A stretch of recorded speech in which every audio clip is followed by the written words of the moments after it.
guests, media, ladies and gentlemen, good morning, good afternoon, and good evening to everyone present here in the room and those of you joining online from different locations across the globe. I am Rebecca Leishram, Communications Specialist, IFPRI-South Asia. Recording in progress. I am very pleased to welcome you all to the launch of the 2020 Global Food Policy Report, which is a flagship publication of the International Food Policy Research Institute. This year's report focuses on climate change and food systems transformation. The event is being jointly organized by International Food Policy Research Institute and the Indian Council of Agricultural Research Institute, ICAR. I regret to inform you that Honorable Minister of Labour and Employment and Environment, Forest and Climate Change, Government of India, Shri Bhupender Yadav, will not be able to join us today. Dr. Trilocharan Mohapatra, Secretary, Department of Agriculture Research and Education there, and Director General, Indian Council of Agriculture Research, will also not be able to join us today owing to his health issue. Dr. Mohapatra has kindly nominated Dr. Pratap Brithal, Director and National Professor, Indian Council of Agricultural Research, National Institute of Agriculture Economics and Policy Research to represent ICAR. Welcome everyone to the dais. Thank you for joining us. I would now like to request the IFPRI team to kindly felicitate our delegates. May I kindly request to felicitate Professor Ramesh Chand.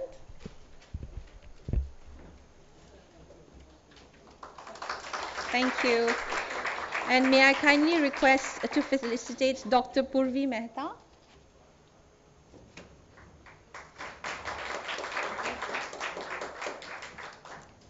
And I would now kindly like to request to felicitate Dr. Pratap Singh Brithal.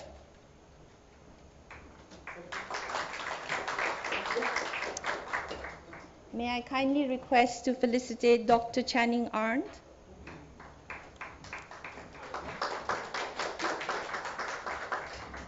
Thank you. And I would now like to request to felicitate Dr. Shahidur Rashid.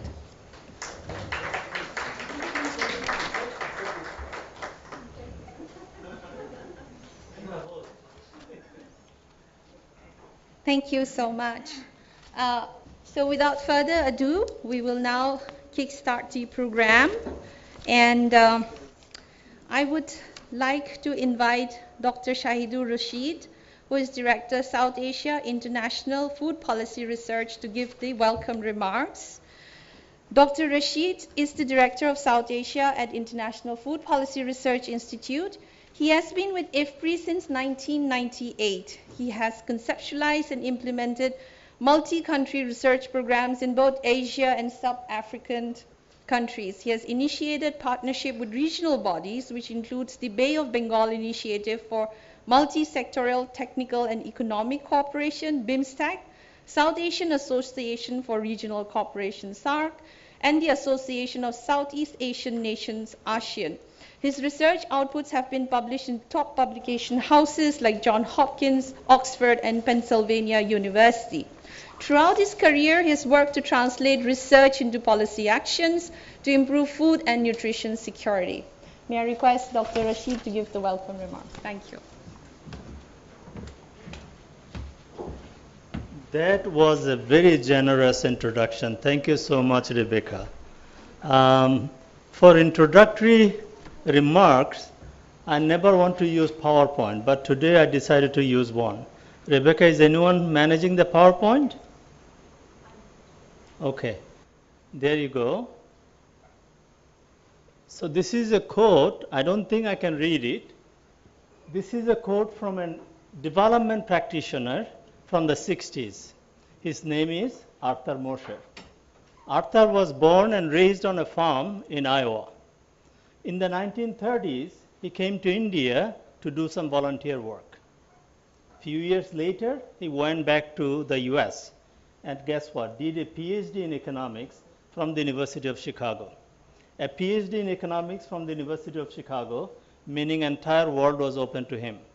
Guess what he did? He came back to India to serve again. So while serving here, A friend of his came from Iowa to visit him. So they are driving through the Indo-Gangetic Plain, and the friend asked him, is this place will ever be as fertile, as productive as Iowa? And Moshe, although he lived in this part of the world for a long period of time, he himself never asked that question to himself. So he writes, too often we ask ourselves, what should we do next? We do not look far enough down the years, visualize what should happen ultimately, then work backward to the present as well as forward from where we are now in developing our plan. So this is a quote from his book, Getting Agriculture Moving, Essentials for Development and Modernization. I think that quote is relevant today, more relevant than ever before. Let me try to articulate why. Okay, so let's take the last part first. Work forward from where we are in developing our plan. What does that mean?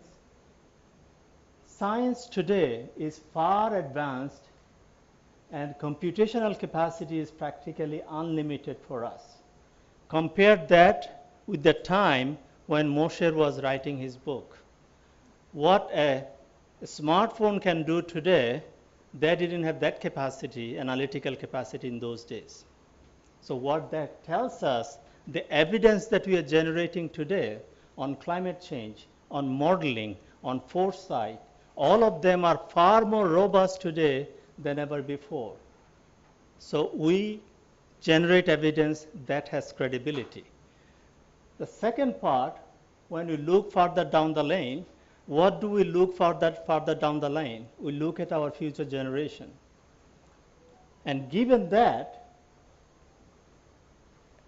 our future generation will have to bear a heavy burden unless we act now, unless we take the decision, make the investment to tackle the challenge, which is almost like an existential challenge for our region.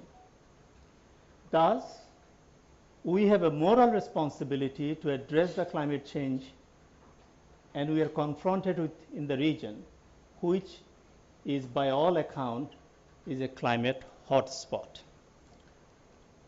All right, so the world and India in tackling climate change. Climate change, two things we need to remember. Climate change is not confined within the geographic border. What industrial nations did to promote their growth and development has had impact on the entire world. We are still facing that. It's beyond the border. So the solution that you need to think, there has to be both global. When we say we doesn't mean people from a particular nation. We has to be humanity to address that. So, okay. So the second point I'd like to highlight here is that it is an opportunity for India to generate goodwill by leading the efforts to tackle this existential challenge that our region is confronted with. So India has opportunity to make a difference at each stage of the food system. Can be from the input use, production, marketing, distribution, consumption, waste. And along the chain, any policy regulatory intervention we can think can be innovated to make this food system more climate smart in the future. And every section of that, given India's capability and the presence in the global stage, India can make a big difference in that effort. I would like to highlight that. So what do we have in terms of the food system in India? India has the largest social safety net programs in the world. India has some of the largest cereal production in the world. India is doing some of the largest groundwater extraction in the world. All of these points, the report highlights there is room for policy action to make those activities climate smart so that we can proudly tell our next generation we did our part. Okay, my last point. India will be assuming G20 presidency end of this year. I mean, that is an opportunity as well, showing the way that there can be changes made to make our food system more resilient and sustainable.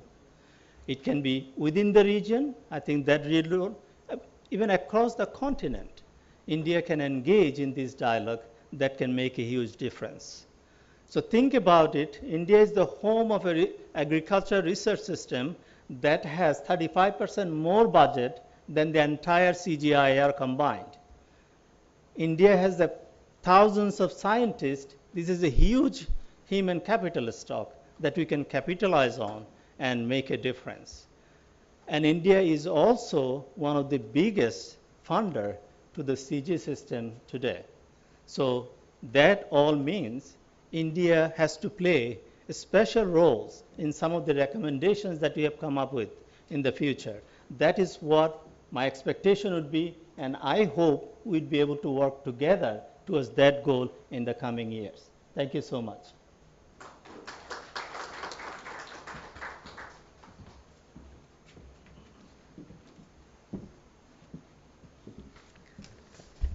Thank you, Dr. Rashid, for setting the tone for the GFPR launch. I would now request our distinguished guests to release the GFPR report. May I please request to bring the report for the launch, please?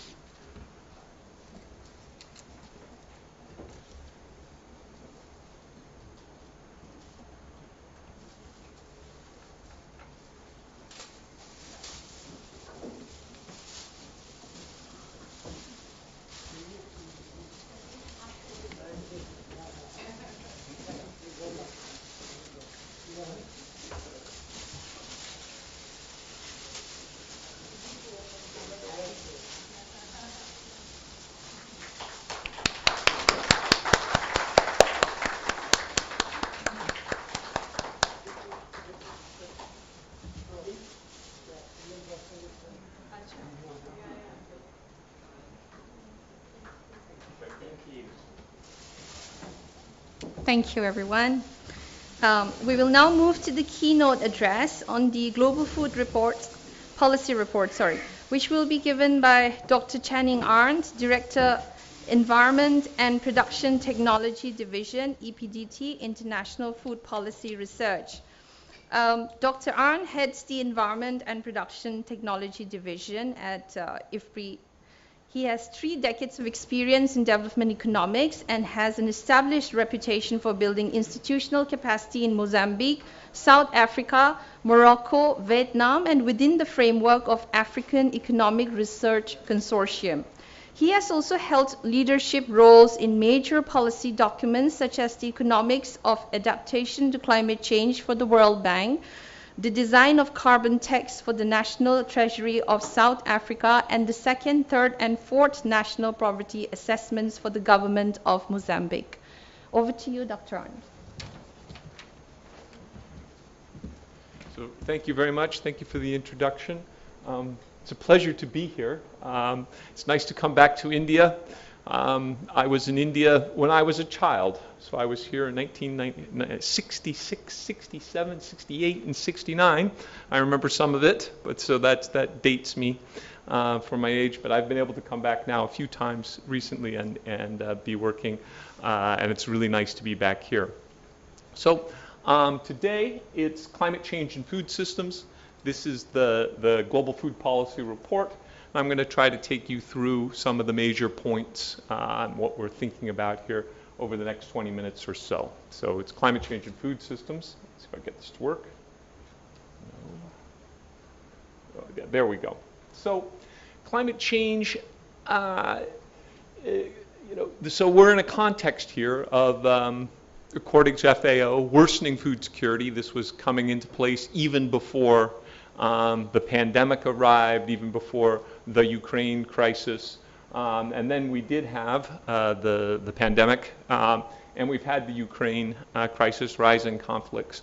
And actually both of these have really been quite painful for everybody, but particularly painful for the poorest and for poor countries. So it's been a very, very difficult few years, and we're adding climate change on top of that. And that's played a role actually in the Ukraine crisis in terms of light harvests in China, light harvests in the United States and so forth for the wheat crop. Broadly, we have sustainability threatened by a series of environmental degradation and biodiversity loss, and climate change posing this growing threat, a threat multiplier, vulnerability multiplier.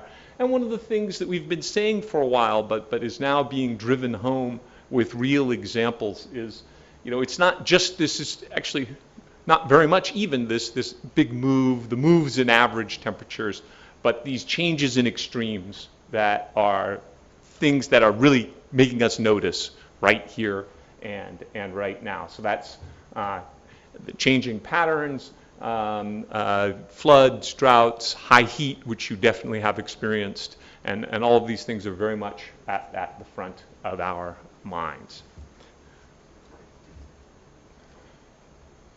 There we go.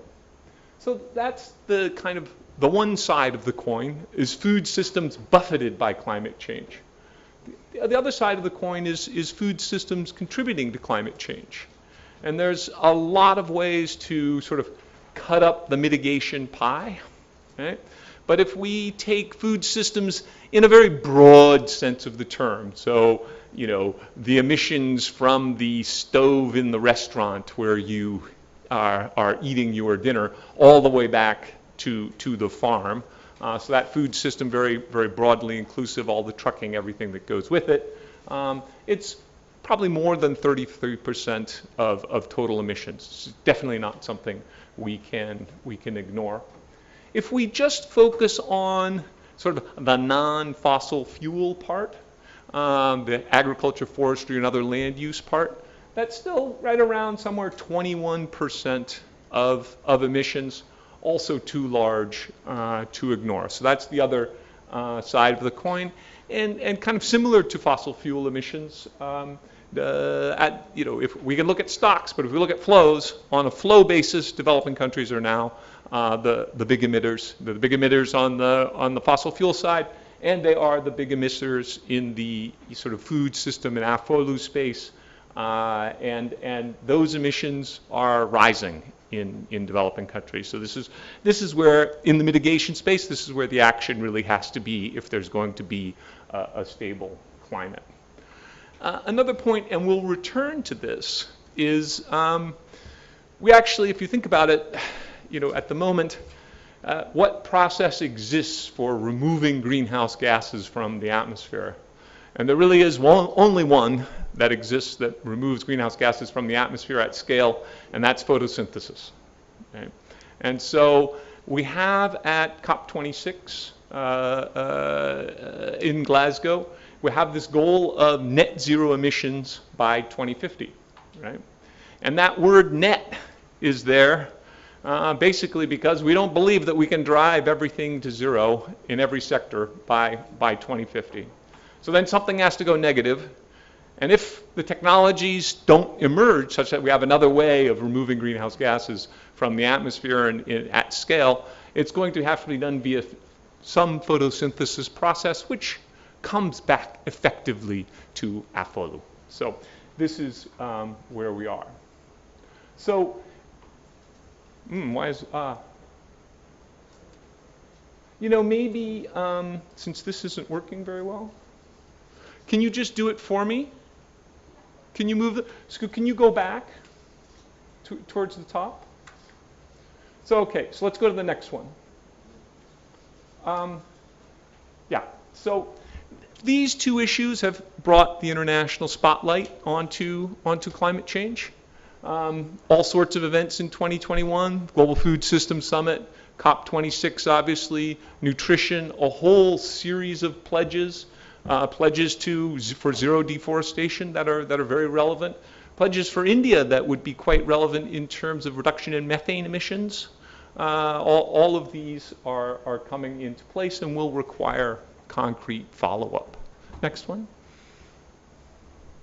So you'll be shocked to know that the International Food Policy Research Institute thinks policies are important. So this is And we think that's true, that getting these enabling environments right. There is a technology piece to this. We don't think that we can sort of go forward, or it's be a heck of a lot easier with some better technologies. But we also need innovation in the policy space and in the institution space in particular. And there's a number of chapters on that institutional space in the GFPR that I think are really quite important. So to get these innovations, we're going to need these, and we need innovations both in policy and institutions. And of course, the collaboration needed from the local to the international level. And I think what we're doing here is quite a good example of that. I think this is working out quite nicely. Okay, next slide, please. So we talked about the problems, high heat, all of these things, and emissions. So adaptation is now a real need, right, for food systems.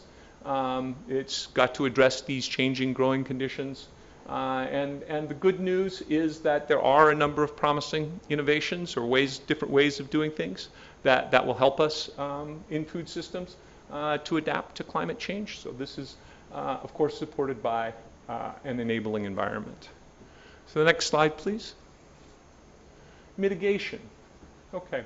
So I put the IFPRI emissions pie global on the right there. So this is the 21% of global emissions coming from agriculture, forestry, and other land use.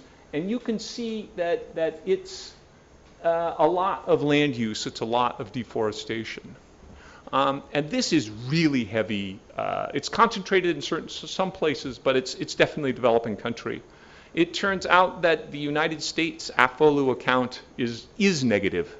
It's about 12% of total emissions. So actually, and agriculture in the U.S. is about 12% positive. So IFPRI in the U.S. is zero, effectively. It is net zero at the moment. So IFPRI can be a pretty large sink, right? This is a place where things can happen. So that's the left side. For India, I'm guessing that the parts of this pie that also are quite important would be enteric fermentation, which is, cow burps in more popular parlance, and then the emissions from methane emissions from rice. And both of these are methane and would relate to the methane pledge for 2030. As I mentioned, IFPRI is really now currently the only sector with the potential to pull greenhouse gases out of the atmosphere. So if we're looking at IFPRI by 2050, right? So if we think we're going to get 90% reduction in every other sector, then in order to get to net zero, IFPRI must go from positive 21 to minus 8. It's running 29% of 2018 emissions. It's bigger than electricity generation. It's the biggest sector. So it's a major, major part of the many, many challenges we have in food systems. Next slide, please. Some other key cross-cutting points, and less necessary to make it here, given your recent experiences. But obviously, climate change is happening now. We're experiencing these effects. And unfortunately, we have nothing to say, but it's just not going to get any better for about 30 years. In other words, it's going to get worse, more profound for the next 30 years, and that's under the optimistic scenario, right? So that brings us back to the adaptation side.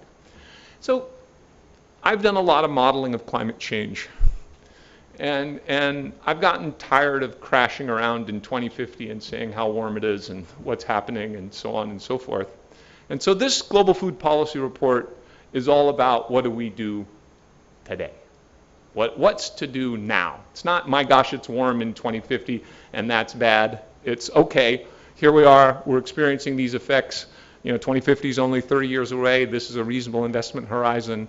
What are the policies that come into place now? And then the other point that I want to make, and you'll see it, is that the policy options that we're talking about really reflect a mainstreaming of climate change into decision making. We've sort of tried giving climate change to the Ministry of Environment, saying you guys take care of it. And we know now that doesn't work, right? It's got to be a part of the whole development strategy, growth strategy of the country.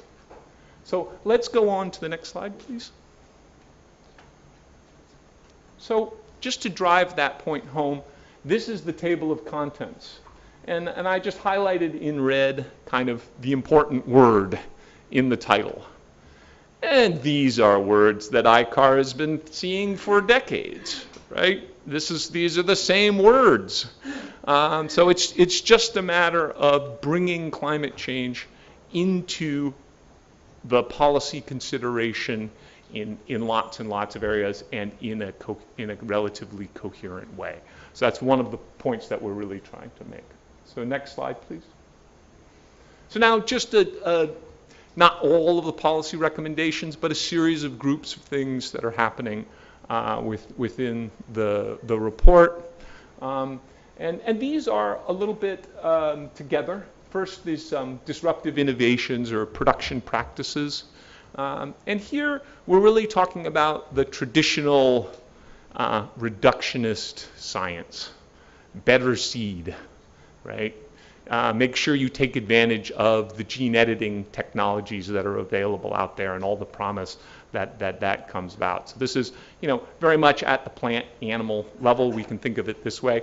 Then there's farm practices and so on and so forth. But I think we also today we want to sort of marry this technology gain that's reductionist, that's at the level of a plant or an animal or even just a farm, with more holistic governance, looking at landscapes instead of just square meters on farms, and how these landscapes interact with each other. So if we're going to get some, integrated pest management that's going to be some kind of a natural control mechanism, then whatever creatures that we're working with, they have to live somewhere, right? And so either the ladybugs or whatever it is need to have spaces to go. There needs to be corridors. And all this is I think, in a really important, actually, and exciting research agenda that we have the ability to take on now in terms of being able to look at these broader scale. But this isn't reductionist anymore. This is across the whole landscape. And part of the research, I emphasized the institutional issues, and obviously this would bring up a whole bunch of coordination issues across multiple farms and space and those kinds of institutions. And there's a whole chapter on that I think actually is very good. So that's one set of recommendations. So let's go to the next one. So now here where we go off into places where you wouldn't necessarily think of it as a climate change adaptation strategy, but human capital is very much an adaptation strategy, right? It's 2022. Child born today, they're going to turn 18 in 2040. It's going to be warm. And it's going to be even more bouncy, variable, volatile than we have today. And we want to equip them with, as much human capital as they can possibly have, so that, because we can't tell them exactly what that future is going to be like. They're going to have to react to it, and we're going to have to react to it. So having them have the necessary human capital to make decisions, to adapt, which is what we say we want, is important. And nutrition is a big part of that, so that people can actually reach that human capital part. So, nutrition policy today is a resilience policy for 2040, and we shouldn't ignore it. There's the whole trade piece, and I think this came up again as coming up in India with the Ukraine crisis, the wheat export bans, and so forth. I was just looking at a paper, and it shows a map of the worst synchronous crop failure that we've experienced in maize, which was in 1993, or 83, excuse me, and looks at, was kind of a big decline in total maize production, lots of bread baskets taking a hit. But it's interesting, not all of the bread baskets, even in the very worst year, took a hit. There were some that were positive, some that were negative. And so even in that case, there's a portfolio effect, there's a diversity that's going on there. And we want our trade system to be able to take care of that, create that diversity, have that portfolio effect, such that this bouncy world that we're getting, where there's surplus, it can go to where there's deficit, especially as this volatility is increasing. I think that's important. Third set, go ahead, please. Social protection is another mode. I'm more cynical about standard insurance than your average economist, so I will come out with my biases right away. But my view is you can get fire insurance pretty easily because the insurance company has a pretty good idea of what the probability of fire in your house is, and has a pretty good idea how much it's going to cost. Well, climate change is an information destroyer. That's one of its roles, right? What's the probability of a drought next year? Well, is it much higher than it was? How much higher? How do we come up with an actuarially fair premium that's not just going to pin resources into sectors, lose money, and actually do the wrong things? Like I said, I'm more cynical than most, but social protection is a means to provide insurance to people directly, such that they are able to absorb these shocks, and it can be conditional. And we've really made a lot of progress, and I think IFPRI's been a big part of this, something we're proud of, in looking at sort of making social protection have not just safety net objectives, but development objectives, and climate smart could be one of those objectives. And then finally, there's this reorientation of financial flows, and there's two aspects to that. The first is, and the one that everybody talks about, is the $600 and something billion that we spend in subsidies, very concentrated in a few places, but reorienting that to something more R&D might be far more productive use, and certainly would benefit Africa and many other developing countries much more than a series of payments to rich world farmers. Finally, we are going to see, I think, innovative finance in terms of, or we need to see some kind of innovative finance if we're going to go net zero. If there's going to be negative emissions, then somehow somebody needs to be paid to create those negative emissions, and we have to figure out the institutions for how to get that done. So that's another big part of institutional innovation. It's hard. We don't know how to do it, but it's something that there's $100 billion sitting there that wants to buy these things, and we have to figure out how to channel that properly. So let me go to the final slide. These are the authors, and I want to point out that this isn't just the IFPRI report anymore. We have authors, and we appreciate from IMI, who we're going to hear from ABC, and we appreciate the collaboration from other CGIAR centers. So thank you very much.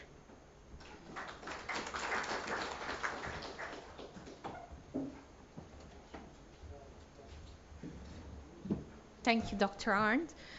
Today, Dr. Aditi Mukherjee, Principal Researcher, International Water Management Institute, IMI, would not be able to join us because of the network issue. So I would like to invite Dr. Shahidur Rashid to give the presentation on climate change and transformation of food systems in South Asia.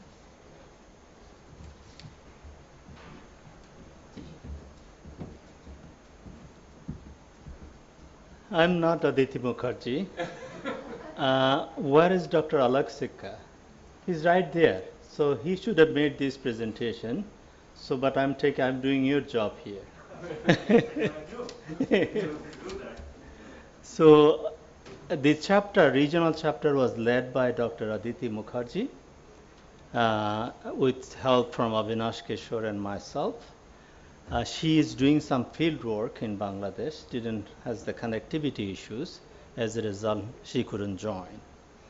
Let me officially address our chair, Dr. Pratap Bithal, Director NIAP, and the National Professor, our chief guest, Professor Ramesh Chand, Member Agriculture Niti Ayog, and our guest of honor, Dr. Purvi Mehta, who has been the lead and senior advisor to the Gates Foundation and lead for the agriculture in Asia, but she is also moving towards a portfolio of climate change in the future and more global engagement.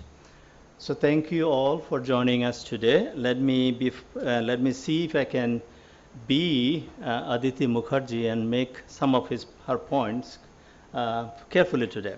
Okay, so I have just one slide here. Can you go to the next slide, Anisha? So there are two questions. Stop there. Question number one is that given the current state of science and consensus among the scientists, can South Asian food system sustain in the long run if we continue business as usual policies? Question number one. Second question we ask, are there policies, investment options that can help make our food system more resilient and sustainable? I think answers to those questions were there in Channing's presentation. We know on the first question, if you can click, so we know for sure that we are now witnessing signs of worsening climate change across the region and around the world. If you are watching news, we saw what challenges Europe is facing, and those of us who live in Delhi, we know the heat wave that we are dealing with, and those of us who went home yesterday after the rain, we know what kind of challenges we have to confront. So we don't really need that. We are feeling it today. And our science is robust. If there are some corners says that climate change is hoax, we have to stand up and make our point. Okay, are there policy options? Clearly, that's what we are talking about. Even within the food system itself, at every segment of it, there are things that we can do to improve the resilience and sustainability of our food system. And we have to get to work to accomplish that. All right, so this is a generation. We have to tackle these challenges. And I make this point again, India has a special role to play in this effort for South Asia region and beyond. Okay, my next slide. So this is what I got from Aditi. I'll try to explain them in my way. So what is true here? South Asia is a climate hotspot, no doubt about it. I see Dr. Pramod Agarwal sitting there. He was member of IPCC. Aditi Mukherjee was member of the Intergovernmental Panel for Climate Change. And they're saying mean and extreme temperature have risen and are projected to rise in the future.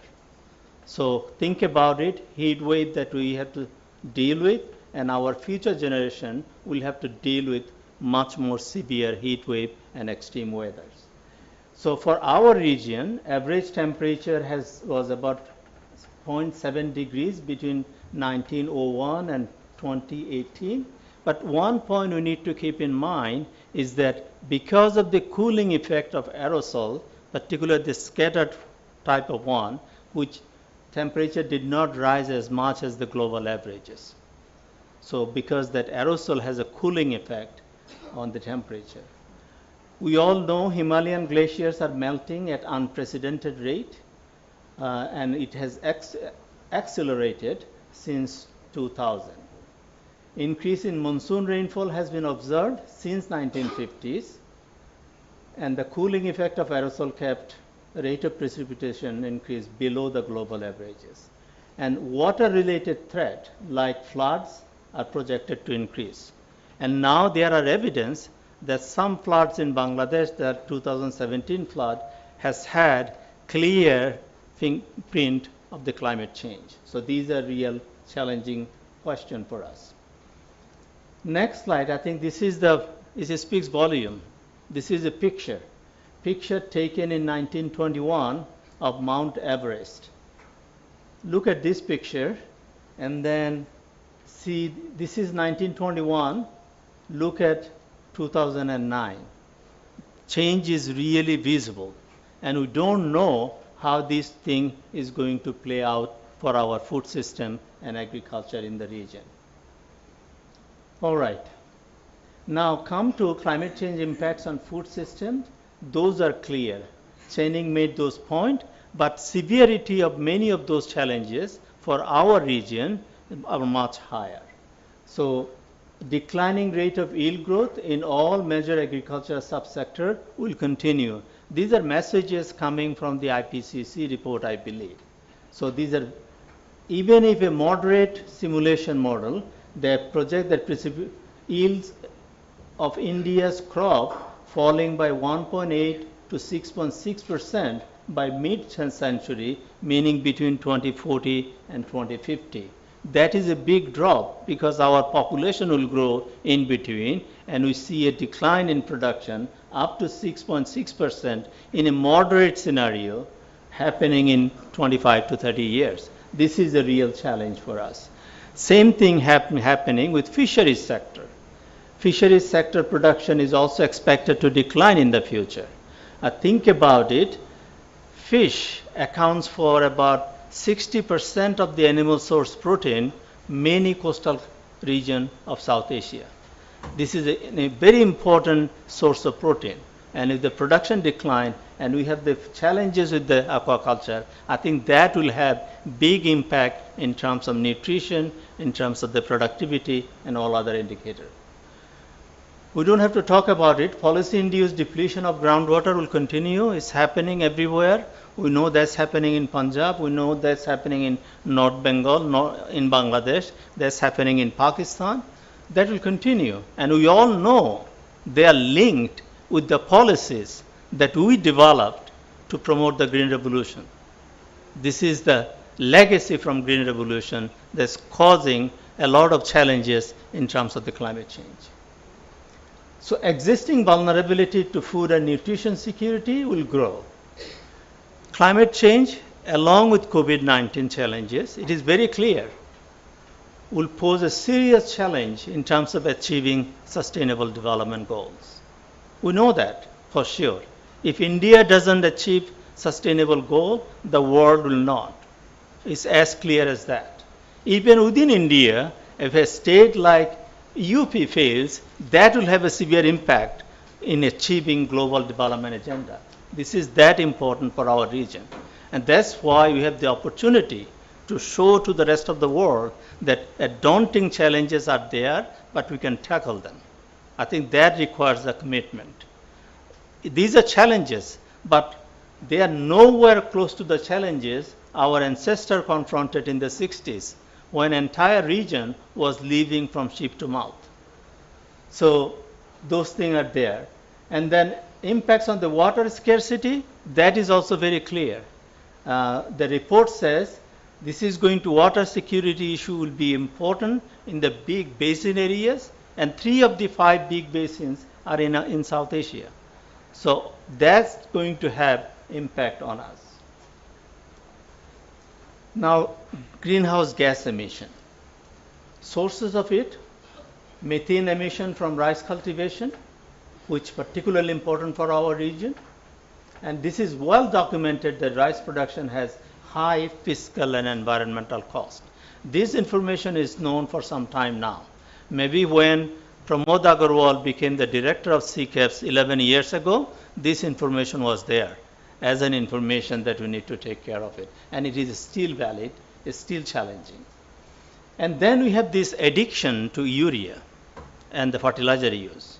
Our part of the world, we put more nutrients on soil than we extract in the form of crop.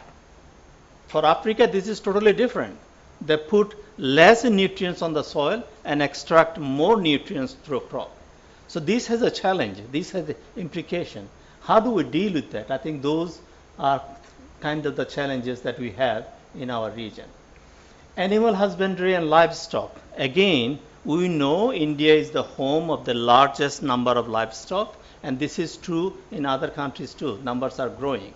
And that has clear implication for methane and other pollution, greenhouse gas emission.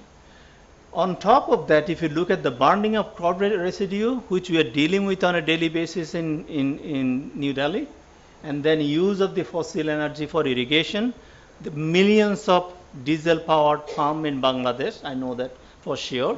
These are not very healthy things. They are polluting the air, And this is part of our food system at the production level. And the processing that we are doing, I know I just did a field work a few months ago in Bangladesh.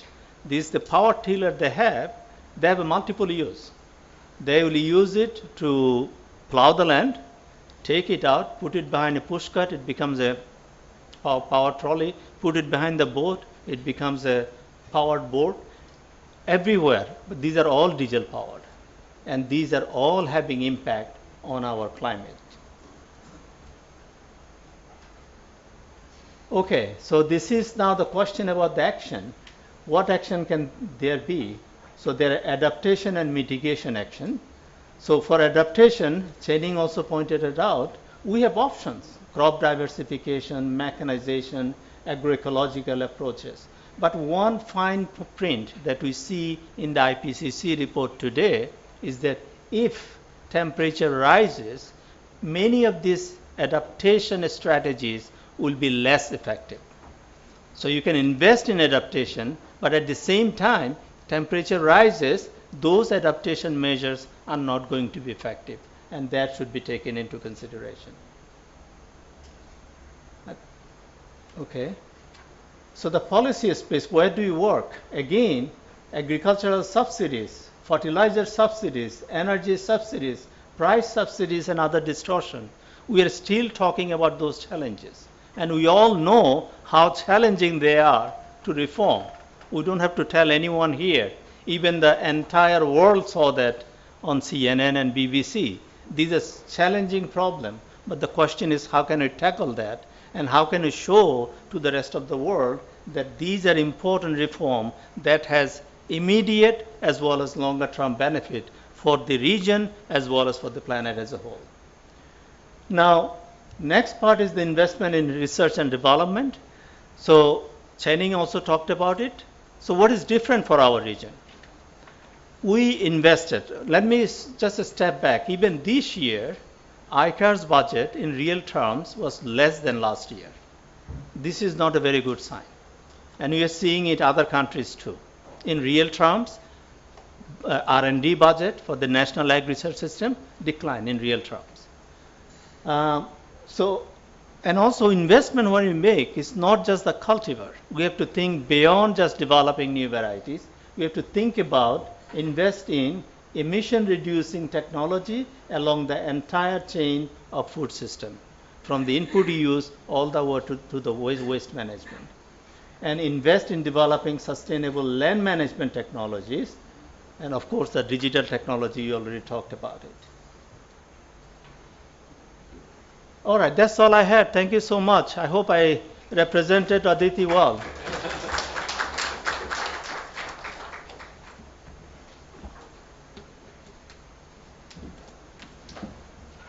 Thank you, Dr. Rashid. We will now take a short tea break. Instead of 15, let's make it 10. One of our panelists need to leave, so kindly cooperate and be back in the room by 5 o'clock so that we can have a good panel discussion. If you did like to have a copy of the report, we have a standee outside. There is a QR code. You can scan and download it. Kindly be back by 5 p.m. Thank you.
everyone. We will now move to the panel discussion, Perspectives on Climate Change and Food Systems in India. I would now like to invite Dr. P.K. Joshi to join us in the dais. Dr. Joshi is former Director, IFPRI-South Asia and Secretary, National Academy of Agricultural Sciences. Prior to this, he was holding the position of Director, National Academy of Agricultural Research Management and the Director of the National Center of Agriculture Economics and Policy Research. Dr. Joshi will moderate the session today. For the panel discussion, we have Professor Sachin Chaturvedi. Professor Chaturvedi is Director General at the Research and Information Systems for Developing Countries, RIS. He works on issues related to development economics involving development finance, SDG, and South-South cooperation, apart from trade, investment, and innovation linkages with special focus on WTO. Currently is Vice Chairman of Madhya Pradesh State Policy and Planning Commission and Vice Chairman Atal Bihari Vajpayee Institute of Good Governance and Policy Analysis and Member Board of Governors, Reserve Bank of India. We also have in the panel with us Dr. Purvi Mehta. Dr. Mehta is Deputy Director, Global Growth and Opportunities, Bill and Melinda Gates Foundation. She also leads the Foundation's Climate Adaptation Program globally.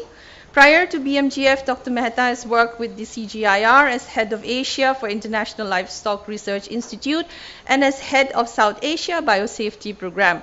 She brings a blend of Asia and Africa experience. We also have in the panel with us Dr. Ulash Demirek, Country Director, India, and Head of South Asia Hub for International Fund for Agricultural Development, IFAD. He has worked extensively in the area of rural and agricultural development. His professional expertise includes community-driven development, rural finance, agriculture value chain, private sector development, and natural resources management. Prior to his current position, he has managed several IFAD country programs in Africa. We also have with us in the panel today Dr. Bronali Bhandari. Dr. Bronali is a Senior Fellow at National Council of Applied Economic Research. She has a background in international economics and macroeconomics, specifically focusing on the impact of globalization on development. Currently, she's engaged in a number of industry and labor studies, including automobiles, farm mechanization, and the gig economy. Over to you, Dr. Joshi.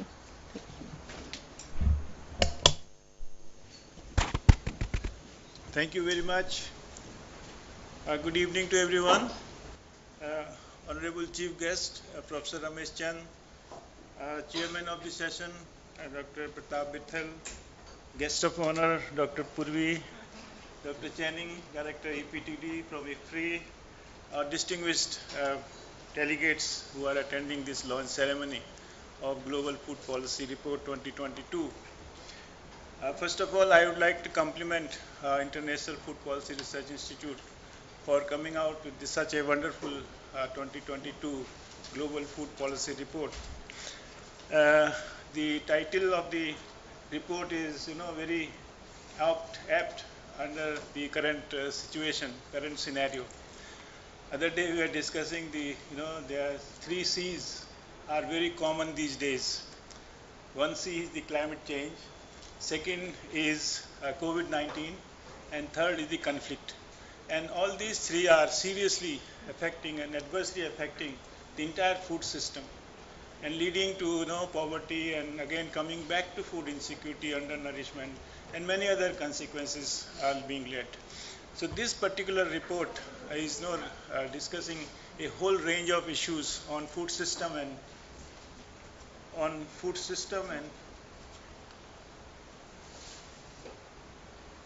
this? Dr. Joshi, I guess, apologies for terrible handwriting. Yeah, so we just wanted to felicitate We'll do that. So it covers a whole range of issues on food system and climate change. It provides, as you have seen in the presentations given by Channing, that the linkages between food system and climate change, and also it provides that what are the options we have to deal with the climate change related issues and what we need to do in future, and so that we can offset the impact of climate change in various indicators, especially the Sustainable Development Goals. Although the climate action is one of the Sustainable Development Goals, where they are being listed, many of the policy recommendations are being given what we need to do to achieve the Sustainable Development Goals. Friends, this session, this is a panel discussion, which is on perspectives on climate change and food system in India. This panel discussion, we have a very, very eminent personalities, eminent panelists who are here. We have two donors here, and we have one professional and one policy advisor and also policy makers. And our chief guest is also itself is a policy maker. So many of the professionals here from CG centers and the national programs. So I hope that this session will come out with very, very important recommendations, not only from the point of view of this global food policy report, but also the future research directions as well as policy initiatives with either India should take up or the South Asia region need to take up. So we have, the panelists, we have Dr. Sachin Chaturvedi, that a renowned economist. He is now Director General of Research and Information System for Developing Countries. We have Dr. Purvi Mehta. She is Global Growth and Opportunities Leader. And I was told that she is leading the global program on climate change from Bill and Melinda Gates Foundation. Congratulations to you, Purvi. We have Ulak Demrag. He is the country director in India and also head of the South Asia Hub. We have Barnoli Bhandari, who is senior fellow, National Council of Applied Economic Research. So the wonderful panel, we'll have. The organizers have asked me to ask few questions. But suddenly the program has been changed only for Sachin, because Dr. Sachin has to leave, to attend another meeting. So the question answer session will start after the Sachin will speak first. So Sachin, your remarks on this global food policy report. What are the key takeaways, number one, and number two, the organizers are interested to know from you that India is now leading G20 in either end of this year or next year, early next year. So you will be taking a very lead role. That day you have organized a meeting also of many of the agriculturalists to develop a plan how India should take lead in these kinds of international forum. So how this global food policy report will be helpful, to take some of the messages for G20 initiative. Yeah. Over to you, Sachin. Thank you. Thanks a lot, Dr. P.K. Joshi. Thanks a lot, IFPRI, for this opportunity. I would like to thank the IFPRI team here for inviting us. I would also like to very much congratulate both IFPRI and ICAR for hosting this event here. And I think important part, Dr. Shahidur, is to focus on the South Asian context of agriculture, which has emerged from this report. I think in the previous session, inaugural session, which Professor Rameshanji was very much present, I think Cheney's brief on the report has brought out several very stimulating points on which we could have had discussions, but my apologies, I would have to leave early 6 o'clock. There is this G20 meeting which has been called. So I have 5 points to make, and then I would seek your permission to leave. I very much would like to thank my panel with Purvi, Ulak and Barnali for giving me this chance of jumping the queue and coming up. And the 5 points that I have, I think first and foremost is this whole idea of bringing finance in the sharp focus. And this I have sort of acknowledged in our informal conversations earlier with the team, and I think it's a great opportunity for India's presidency of G20 that this message is taken up very, very seriously, and I would very much like IFPRI to also look at the other side in Washington and convey the message to the two Washington-based institutions which have led the structural adjustment program in 90s, which actually squeezed off R&D allocations from developing countries in their structural adjustment program. So I think we need to undo that, and I'm glad that IFPRI is now making this recommendation after 21 years of our economic reforms. We need to go back to that track. And second is to stop over in the COP27, where I think IFPRI report should be highlighted. The idea of we taking care of climate change is as important as the financing mechanisms are, and the adaptation is very much important for countries and for our R&D system. And I am so glad that ICAR is partnering in this venture, because we need R&D interventions for adaptation. The mitigation efforts have been taking away the money of the international community. Our finance minister Nirmala Sitharaman made the point both in Jakarta last week along with our central bank governor, but she also raised this point in the spring meeting of the World Bank and IMF that we require money for this. Prime Minister himself raised this issue during the COP26, that we require money for adaptation, and this requires R&D, and I'm so glad that this report also emphasizes in terms of that kind of R&D. The report has highlighted $350 billion per year that is needed to bring in adaptation for food systems, and this I think is an extremely important number. I would Chani very much like to see the details in the chapter, but somehow maybe I would get in touch with you to get the details as to how you have arrived on that. And the second number that has struck my eyes is in terms of public support to agriculture, totaling an estimated $620 billion for repurposed R&D, and this is, I think, absolutely important for us to realize, and particularly those who are leading the environment debate in terms of blocking financing of coal-based plants completely.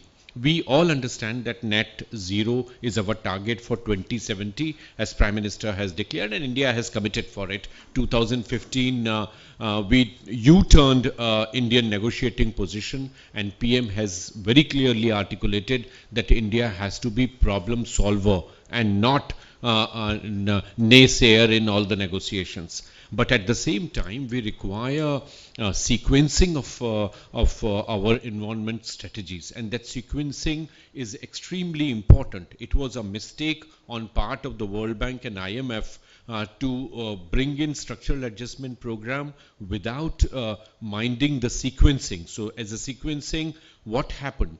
The first thing was to squeeze off R&D budget. You look at Latin America, which could never come out of that structural problem. In India, the agriculture budget was squeezed 1991, and we have taken more than a decade to overcome that stagnation of one decade. And still people are struggling with R&D budgetary allocation in specific streams of our research. So we need to see how adaptation-based research is funded. And now we are realizing that all funding for the coal plant is stopped. Countries with development pursuits where they have to catch up the GDP process and are then intending to shift the energy levels would require resources. So from that point of view, we need to see how best environment strategy of the countries, particularly in case of agriculture, is addressed.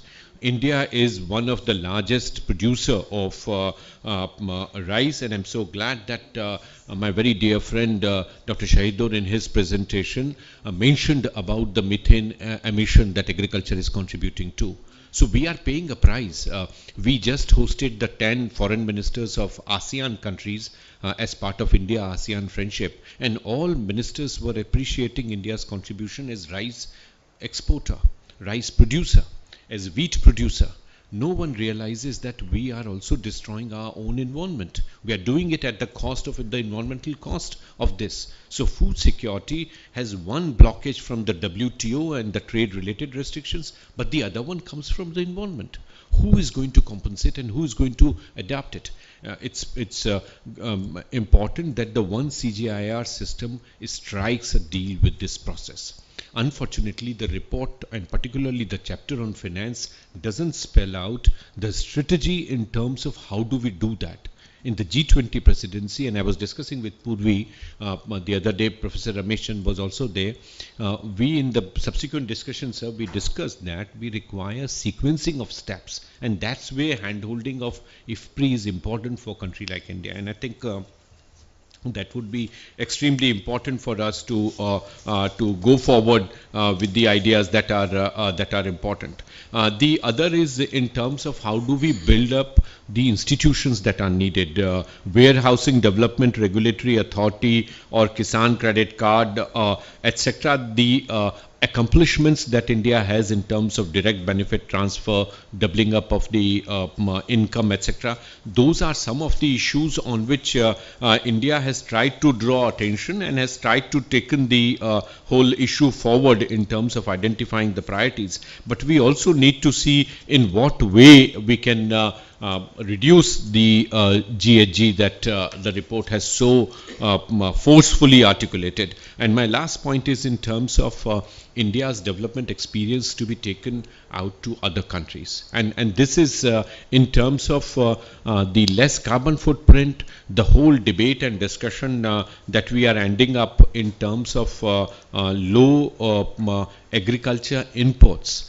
Do we have technological solutions? The debate now is going in the other direction. The GR, the Green Revolution and Green Innovation. So I think the new motto of the agriculture system is to bring in and move from GR to GI, Green Revolution to Green Innovation, and not by bundling out technology itself. The current debate that has come in with zero inputs or agroecological practices. They are good, but they cannot cope up with the demand and the nature of food plurality that we need. So we need to bring in innovation to reduce our dependence on chemicals, but we can't squeeze out technology. Technology is the pivot and technology would lead it. How do we fund it? How do we bring in technology is something that we would have to apply our mind, our resources and our energies. But I must congratulate the team for the excellent report.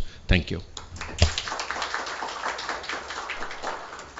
Thank you very much. Thank you for raising very, very important issues. I am sure that IFPRI will note down and will collaborate with RIS in developing certain issues for G20. So thank you very much, Dr. Sachin, for wonderful ideas you have floated. So we'll now start with our the question answer session, which we have already planned, and we wish you sit for more time if you have. So friends, we have now 4 rounds of discussion we'll have, and I will ask questions one by one to each of the panelists, and they will take 2 to 3 minutes on each question which will be raising. So as I told you that we have already done with the policy advisor. He has done especially on G20 initiatives and several other issues which he has flagged. Then we have the 2 donors here, very important because they have to set the investment priorities. And as Dr. Sachin mentioned, that the financing is a very, very important issue. And we have one professional also who is doing research on these food system and climate change.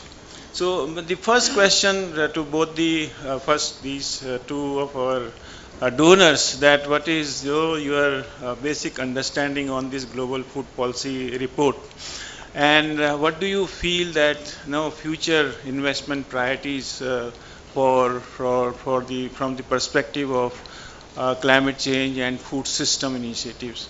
So I'll first start with Dr. Purvi, and then to you, Ulak, and then after that to you, Purvi. And this one. Thank you.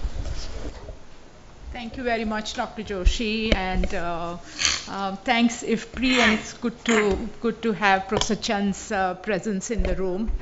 Coming back to NASC complex is coming back home for me, so I always enjoy coming back here.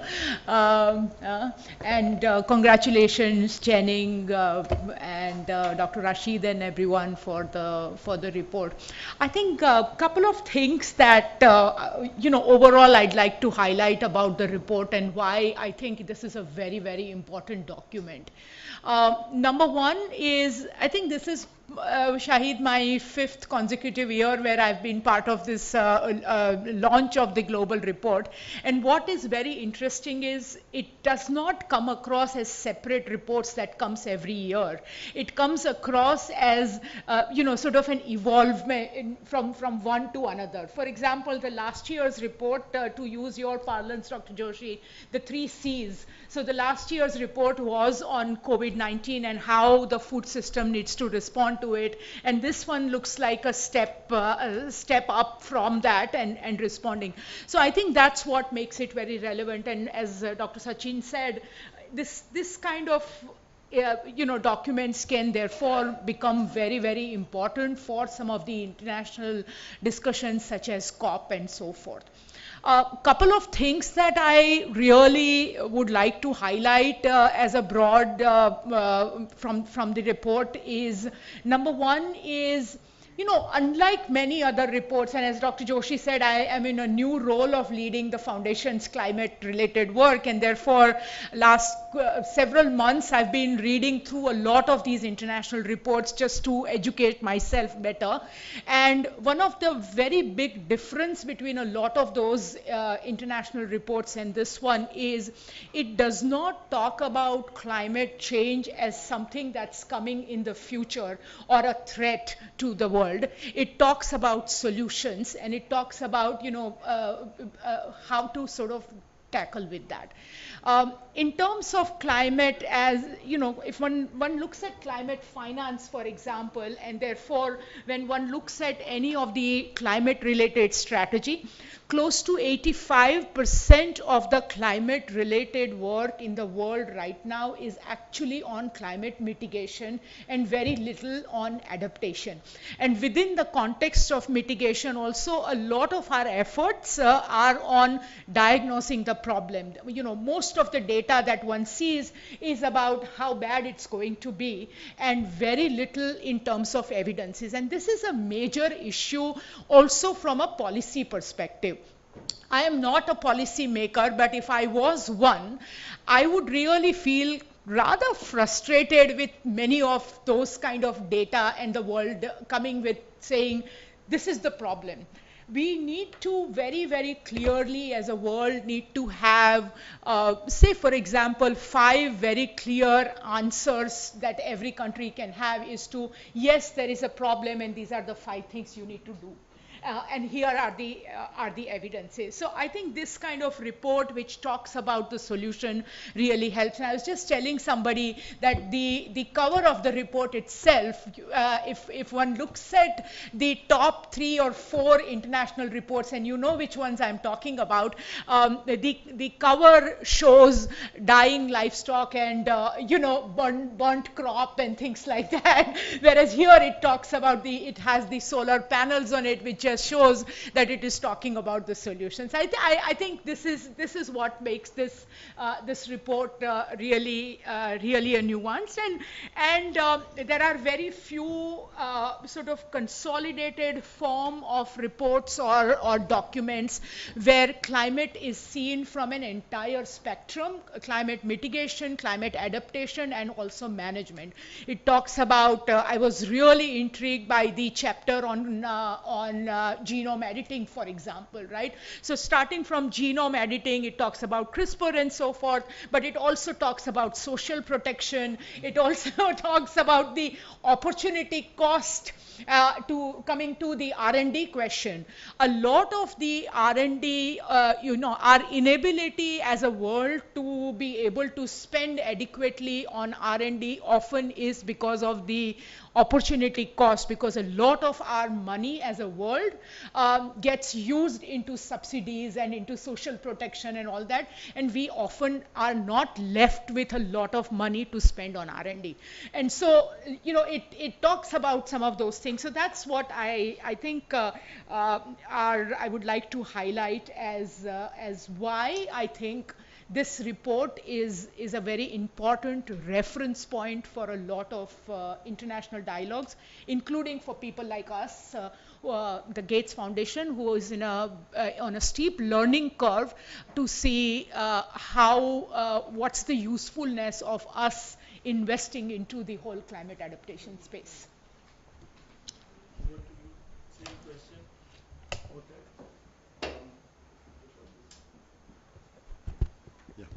Okay. Yeah, thank you so much. Thank you again also to IFPRI for inviting me to this auspicious occasion, and thank you, Sir Chair, for the question. I think for me, what I really liked about this report was that it really summarizes in a very, very pragmatic way all the depths and of one of the biggest issues of mankind nowadays.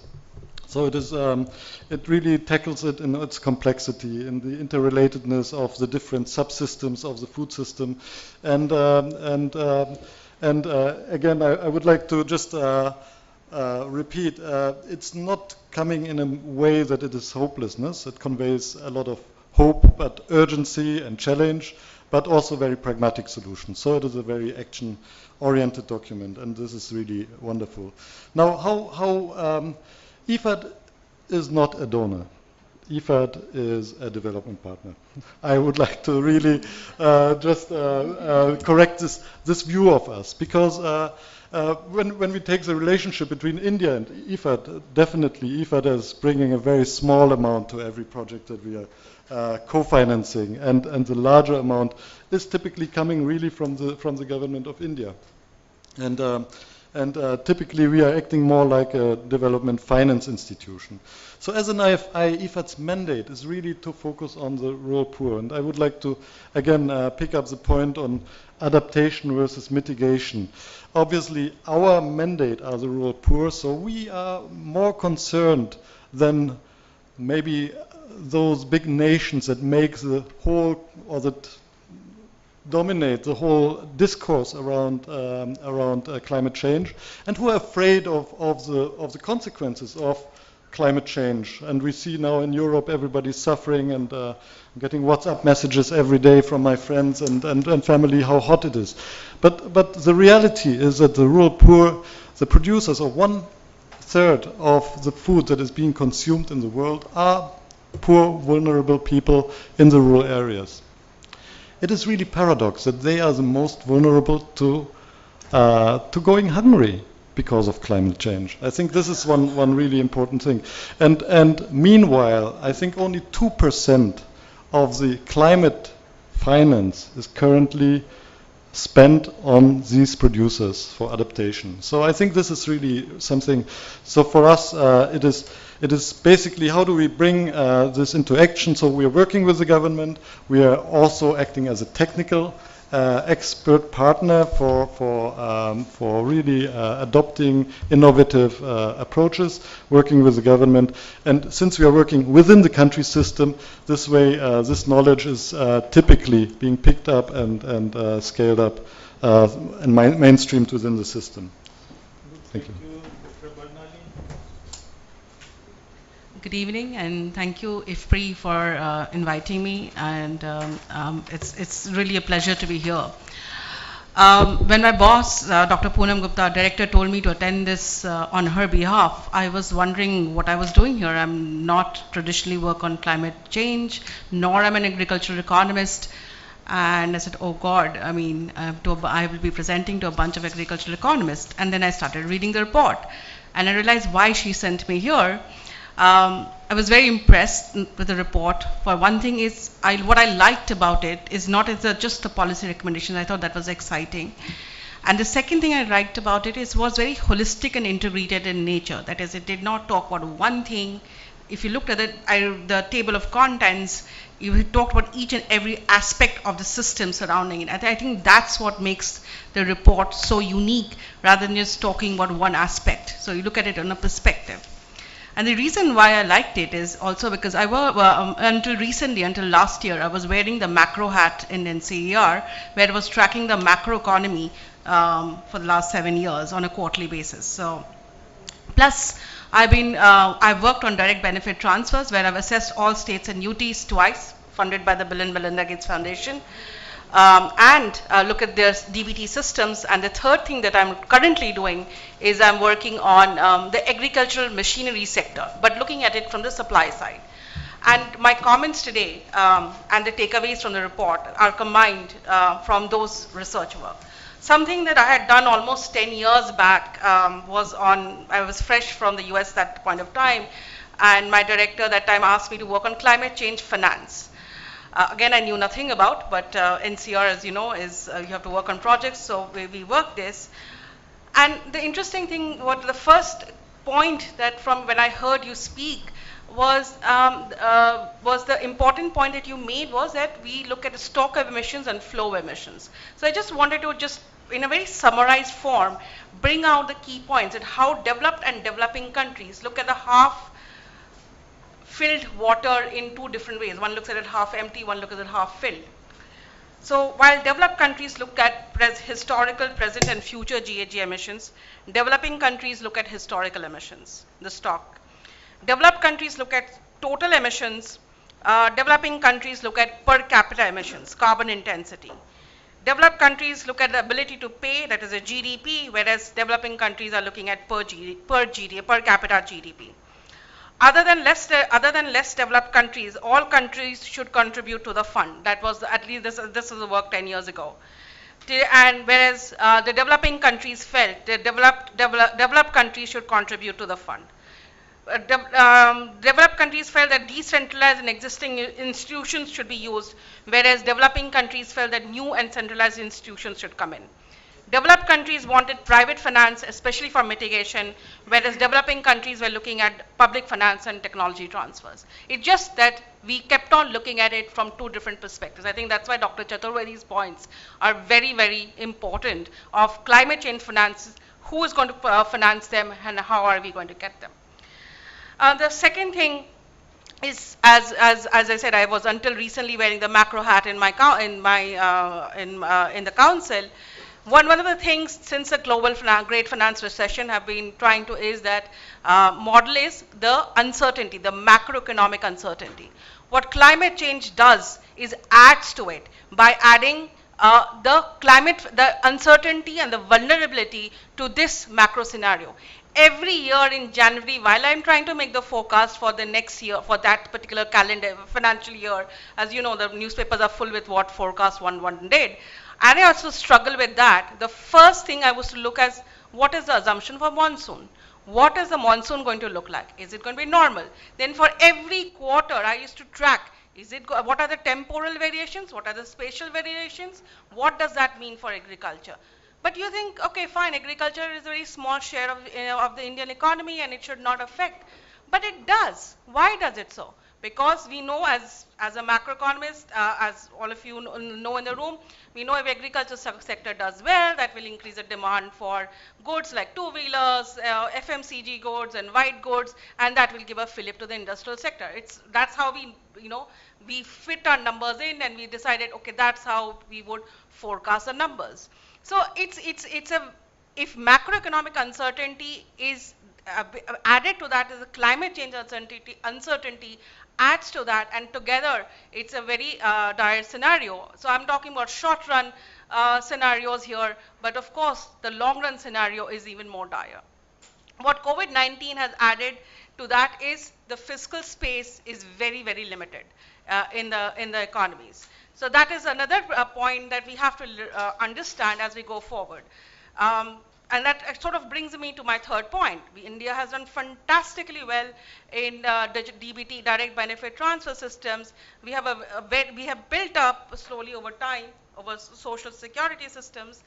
What I just want to add this point here, I'll come down to the R&D point later, that while we have done really, really well, but the COVID-19 and what actually showed that in our research, not my research, my colleagues' research have shown that that the Social Security did a better job of reaching out to the rural people than to the urban people. But even then, it exposed gaps in the system where he clearly didn't have incorporate migrants into the system, or when we look at fertilizer subsidy design of the problems which has been mentioned before. My point is very simple, that also India is trying to address. I think the one point that I really liked about the report is when you mentioned dynamic systems.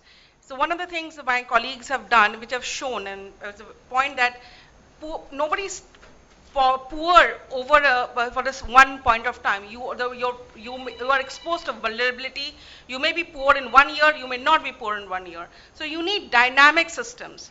And that, I think that one thing that India is trying to plug is building through the social registry systems that can help us to plug in the system and can help us to track this dynamic poverty. I think that is the next step in climate finance. I'll come back to the R&D point later. Sorry about that, sir. Thank you very much. Thank you so much. The second round, I will request everyone to be very brief. The second question is about our understanding on these two components, one the food system and the climate change, and then how we can connect these two in view of the future demand and supply. Food system consists of several pillars, but basically there are 3 pillars for food system. And the one is the production pillar, the second is the consumption pillar, and in between all those institutions which are linking production and consumption. And as a result of the climate change, all these systems are being seriously affected. And now we are talking about a sustainable food system. A sustainable food system is production and consumption of safe, nutritive, healthy and affordable food without compromising our natural resources and environment. This is the sustainable food system if we envision that what we are producing is nutritively safe and healthy and affordable to every consumer, but not affecting our environment and natural resources.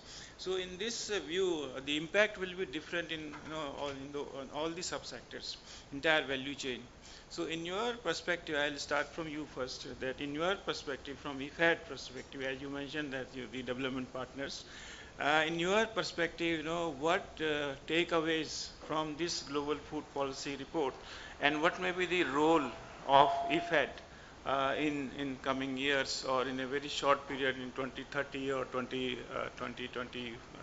2047 when India will completing 100 years of independence. So what may be kind of role you envision for IFPRI? Okay, thank you so much.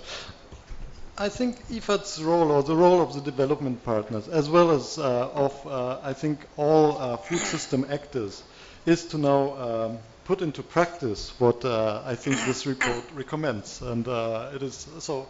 I think I was struck in a way how much we already knew 30 years ago, even when Rio Summit took place. A lot of these things are not brand new, but I think now we have a very practicable roadmap.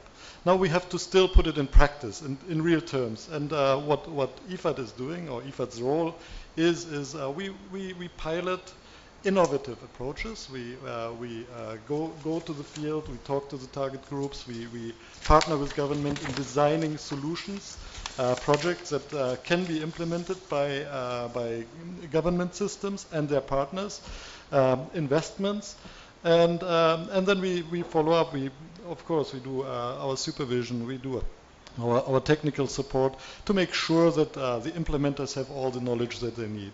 We bring in partners as necessary in order to transfer knowledge, in order to promote innovations, and to also create the evidence. And these partners very often, in IFPRI's case, are from the CG system. So it is we have a lot of synergies in this. But this is how I see we really have to move forward. You know, there's so much we already know that we have to start with no regret solutions and just start doing it. And that's definitely the role of the development partner. Thank you. Thank you very much. Purvi, it is for you that same question, but from the perspective of Bill and Melinda Gates Foundation, what is the kind of strategy you will be thinking of, you know, in view of the linkages with India and also linkages with the research organization at the national level and with the CGIAR, so that, you know, they are confident in developing future strategies in collaboration with the Bill and Melinda Gates Foundation. Thank you, Dr. Joshi. I think as many of you know, the Gates Foundation never had a very dedicated climate-related strategy so far. A lot of the work that we did, including a very large number of things that we did in terms of excellence of breeding program with the CGs and things like that, abiotic stress management, all of that, of course, can be categorized as climate adaptation, but it wasn't an intentional work. I think one of the biggest change we've made in our 17, 18 years of history of Gates Foundation in the agriculture strategy is to add a very large global climate adaptation portfolio, which was done only about 5 months ago. This is to do two things. Number one is we thought that, you know, we have been talking about inclusive agriculture transformation and talking about 4 key things as its strategic goals. So basically everything that we invest in must have 4 outcomes. One is productivity, second is income, third is nutrition, and 4th is gender. And we thought that, you know, without really bringing in climate adaptation into all these 4, we will really not be able to achieve any of these 4. And that's one of the reasons why we brought in climate adaptation. And we also created a dedicated portfolio, which is perhaps one of the largest now soon in the world in terms of the climate finance in climate adaptation. One first thing I would really recognize and admit is no matter how large this portfolio can be, or no matter how big the Gates Foundation quote unquote money can be in climate adaptation, it will be much smaller than a drop in the ocean. So we absolutely realize that the amount of work that the countries do, the amount of capacities that the countries have, we can only perhaps play a very small catalytic role, and we will rely and leverage upon the large number of work that the countries does. And I want to just bring one example, Dr. Joshi. One is, which is the NAPs, the National Adaptation Plan. Today we know that over 100 countries across the world have are in the process of setting up National Adaptation Plan, which is more like work plans as to how, okay, the climate is changing, how do we adapt to it? And these are really very interesting work plans to it. I think 46 countries are going to be finishing their NAPs by end of this year. There are several things that can be done, right? Number one, and I think that's, you know, our joint responsibility to do that. Number one is bringing in science and evidence and data to NAPs so that they, you know, they have a very substantial scientific and technical basis to NAPs. Number two is to have some kind of a global system for monitoring, and frankly, while we do that, there are hardly any indicators. You know, adaptation has, or climate change in some sense, has become everybody's interest, everybody's concern, but nobody's accountability. And I'm talking about the world, right? And one of the fundamental reason is when we say a country is doing climate adaptation, what do we mean? What are the indicators? You know, if I was working on plant breeding, I know that, you know, if my plant was producing 3 kilos and now producing 3.5 kilos, that means I've made some progress. But in terms of adaptation, we really need some clear indication, clear measuring plans. We really do not have any of that. So in many ways, the world has really advanced in terms of what we know about adaptation, but in many ways, we are in a very nascent stage to understand many of the fundamental areas of climate implementation. And those are some of the areas where we are planning to sort of come in, but I won't say that we will be the only ones. We will leverage upon a lot of expertise that's available already. Thank you very much. Now to you, Dr. Bhandari, you are a professional. So in your perspective, in this climate change, food system, and other challenges which we are experiencing other than climate change, the future research agenda, in your perspective, what may be the areas you would like to take up in future in this context? I think in that sense, the report is quite complete with it covers a set of research agenda that needs to be done. But one thing I would like to expand on, because I'm currently working on it, is the farm machinery sector. And I know I'm not working on the supply side from the industry sector rather than from the production sector. So this is a point Dr. Rashid, when he said that he was talking about power tiller. And in Bangladesh, he saw power tillers all being run by the diesel things. So my sponsor wanted me to look at R&D being done by India, compare it to Brazil and Russia. I didn't have any data. So what I did is essentially looked up Google search and said, okay, let's look at, for one particular year, let's look at the number of publications that are coming, and citations and patents that are coming out from these three countries, Brazil, China, and India. And what I surprisingly found, I mean, I kept on giving keywords to my RA and said, this is how you do this. And surprisingly, what I found is that solar power, innovations or publications in solar-powered farm machinery has actually caught on in India. And India seems to be doing much better there than us. So I think when you, as I said, because I've been working on it, so I'm just going to talk about it, farm machinery, that this solar-powered equipment, but a solar-powered equipment can really work. And not only can it work if India does R&D, it has spillovers in both other South Asian countries and African countries. That's what we need to think about, and that's the agenda. Unfortunately, when I again looked at the numbers, this is not my work, this is R&D reports which are published by DST from 17-18 to 2021.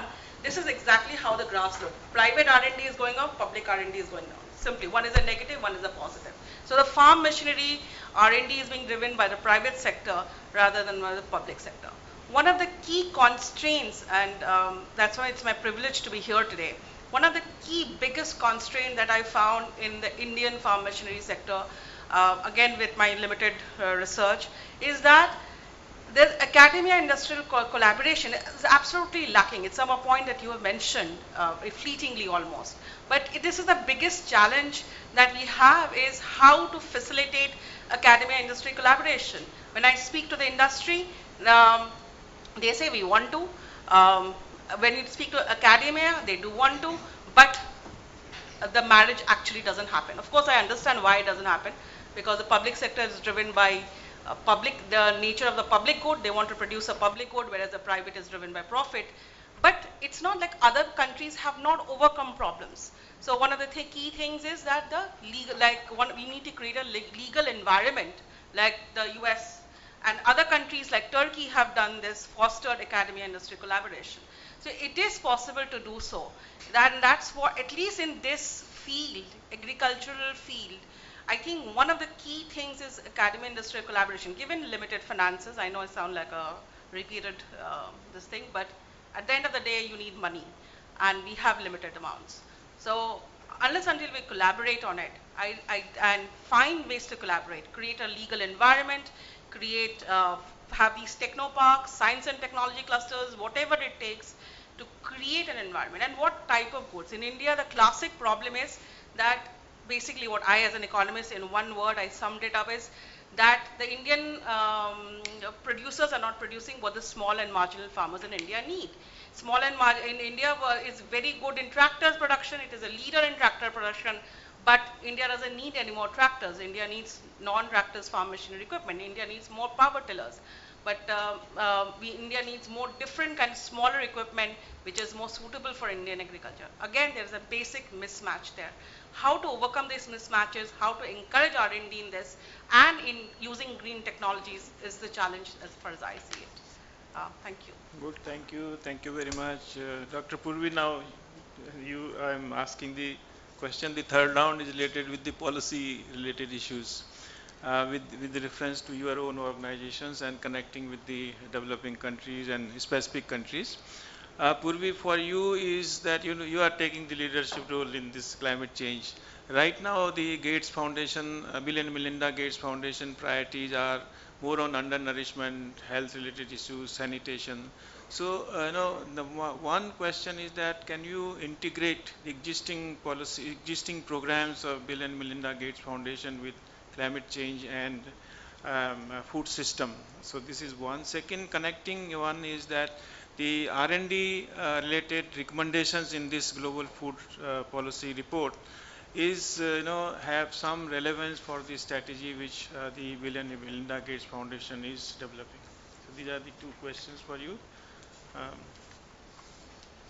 Thank you.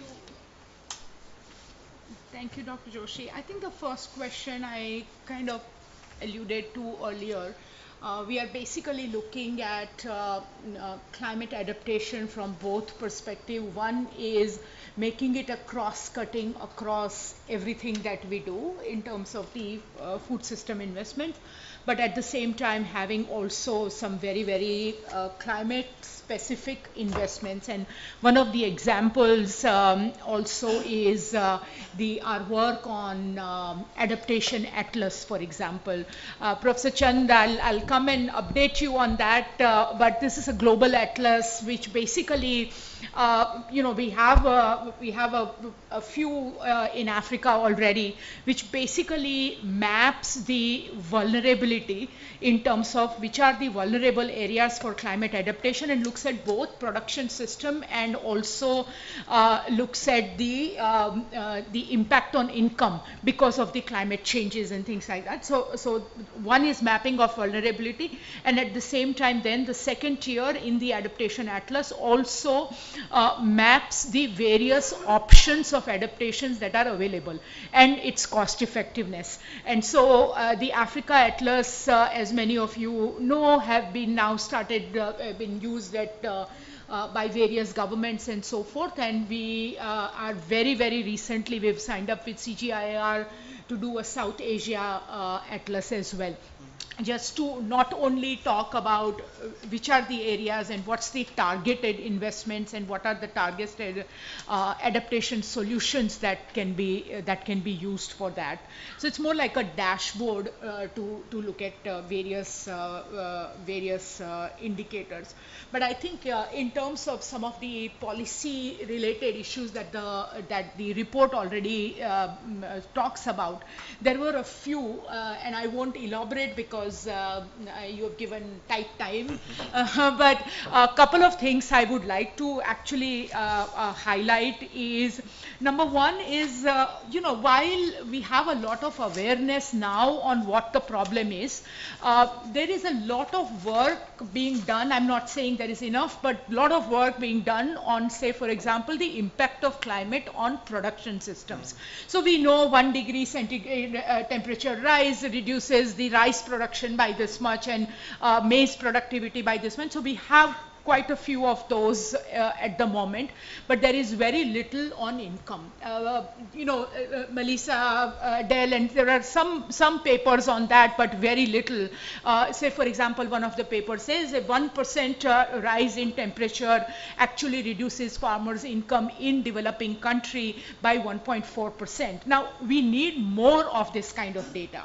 We need more data on cost of adaptation. It's not just enough to talk about the solution that one needs to do, but I think we need very clear policy recommendations with cost as to this is the cost that will be that the country would incur to adapt to climate, and this would be the return on investment, because I think we need to build incentives as to why should while my country is going through so many other challenges, why should I prioritize climate adaptation, which often feels like not something that needs to be done right now, today.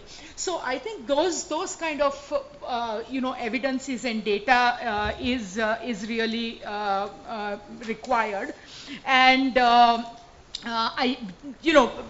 are several, and I'll send you later. In interest of time, I'm not getting into that, but I think the last point on your question, Dr. Joshi, is contrary to general belief that climate adaptation mitigation is the government's job. I think it is everyone's job. Whoever is concerned about trade, I think must invest into that. And also from a private sector perspective, it's not just the question of this is nice to do and let's do it almost as a CSR activity. One must do it and invest into it, because the demand for those kind of seeds which will adapt to the rise in temperature and all that is going to increase, and therefore there is a profitability angle also. And so it's not just the question of what the governments can do, it is the question of what we all can do and why, and what's the incentive. So. Thank you very much, Dr. Bhandari. Now over to you. You know that Indian government is doing a lot in terms of managing the climate change impacts, especially the adaptation as well as mitigation.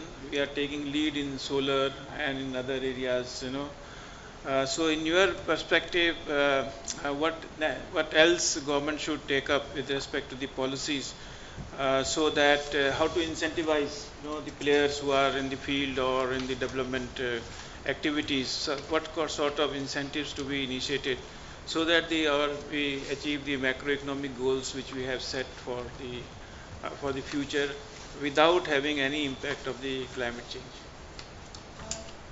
I think the government can, has already doing quite a tremendous amount of job towards moving this thing towards green energy. One of the key things it's doing this, one of the things that we didn't mention, but production-linked incentive schemes. If you looked at them, they're actually quite interesting because they're targeted towards specific green industry like electric vehicles in the auto industry. It's not like every auto industry gets it.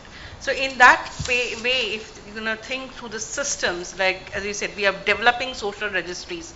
Why not make them, since we're in the process of making these social registries, why not make them that they can address the issues of people who are afflicted by climate change? We are talking about PLIs. Why not make them such that we give them only to people who are investing in green technologies? So we can think at every step of the way before we at the whole value chain to get to the point where climate change becomes, it's called mainstreaming climate change, and mainstreaming that it is this thing. The third thing is, of course, when we look at social economic benefit cost analysis, also bring in environmental cost benefit analysis, modeling it, and as Purvi said about also the impact and and putting it and mainstreaming it is absolutely very key as we go forward.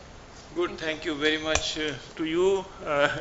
IFPRI, as you said that you development partner and making huge investment in developing countries, and India is one of the beneficiaries from IFPRI. So you have several kinds of programs. Similar kind of question I am raising for you, that how can you integrate existing portfolio, investment portfolio with the climate change and food system related issues? So is it possible that without additional cost or additional investment, if we integrate and come out with some solutions that to manage the climate change and also improve our food system? Thank you. Yeah, definitely. I think it's actually the beauty of it is that most of the SDGs are very, very compatible. Okay, And when I think of health and good nutrition, it brings us back to good agriculture, good agricultural practices, organic agriculture. If you look at the young generation, my daughter, she's she reads every label of what she wants to consume. She's very environmentally conscious, but also very health conscious. And I think that this is growing. This is a movement that is growing not only in the Western world, it is also starting to grow here in South Asia and in the rest of the world. Because let's look at it from the glass half full perspective. Humanity is recognizing these things are important, and we want to have a good life quality.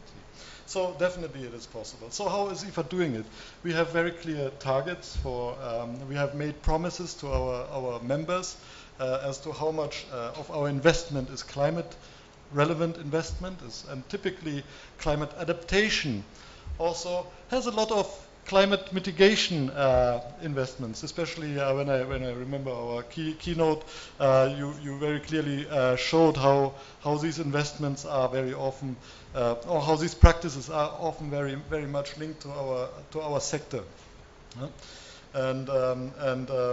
So that's on the one hand. On the other hand, IFPRI has also its SECAP procedures. These are typically we have all the development partners have safeguard procedures, but we have included climate change as one of the dimensions. So for every investment we are looking at what is the robustness vis-a-vis climate impact, what is actually the climate footprint of every investment, what is the climate risk, and how does it improve adaptation of the smallholders. So this is a system that IFPRI has developed to make sure every investment is fully climate proof. Secondly and thirdly, of course, we look at I lost the train of thought. Thirdly,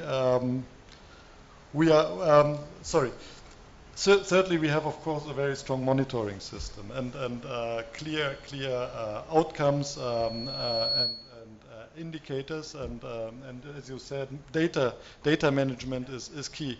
And along with the collaboration of our other network of development partners, national research institutions, international research institutions, foundations, bilateral donors, that I would invite IFPRI and other CG partners to jointly approach with IFPRI to add a layer of additional evidence creation. Because every development project is a real-life experiment. You know, if you look at back, we have always learned something, and I'm sure we will continue to learn with every experiment. So let's make this systematic, that it is not just like proxy learning, but real evidence that we can create out of these real-life examples. Thank you. Thank you very much. The last round is, I will just raise specifically general comments on subsidies from three of you. You know that India has used subsidy bills in production system also, as well as in our consumption system, and also in middle one. So we have subsidies at every stage, even sometime in export also. So how do we rationalize the subsidies and move towards other kinds of incentives so that we improve efficiencies and minimize the impact of climate change? So I'll start with you, and then to Purvi, and then finally to you. So this is the last round. Be brief. I think India, I have not much to add to the conversation here, but India, I think this road ahead is quite perilous, and we need to act now so that we can act in the future, work on the future. So I'll just stop here, and I'll stop here with the Robert Frost thing, miles to go before I sleep on that note. Thank you. Purvi, over to you. Any best practices? I wish I knew. No, I think I did say about the opportunity cost, but one of the things I would also mention is, I think diversification, especially in commodities, has always been used by farmers as historically as a risk management strategy. I always say that over 80% of India's milk does not come from livestock farmer. It comes from crop farmers who also happen to keep livestock. And one of the reasons why there has always been a diversification is for managing production risk, market risk, and so forth. So I think diversifying some of these subsidies and diversifying some of that spend across commodities, across sectors also could be one of the ways of dealing with it. Good.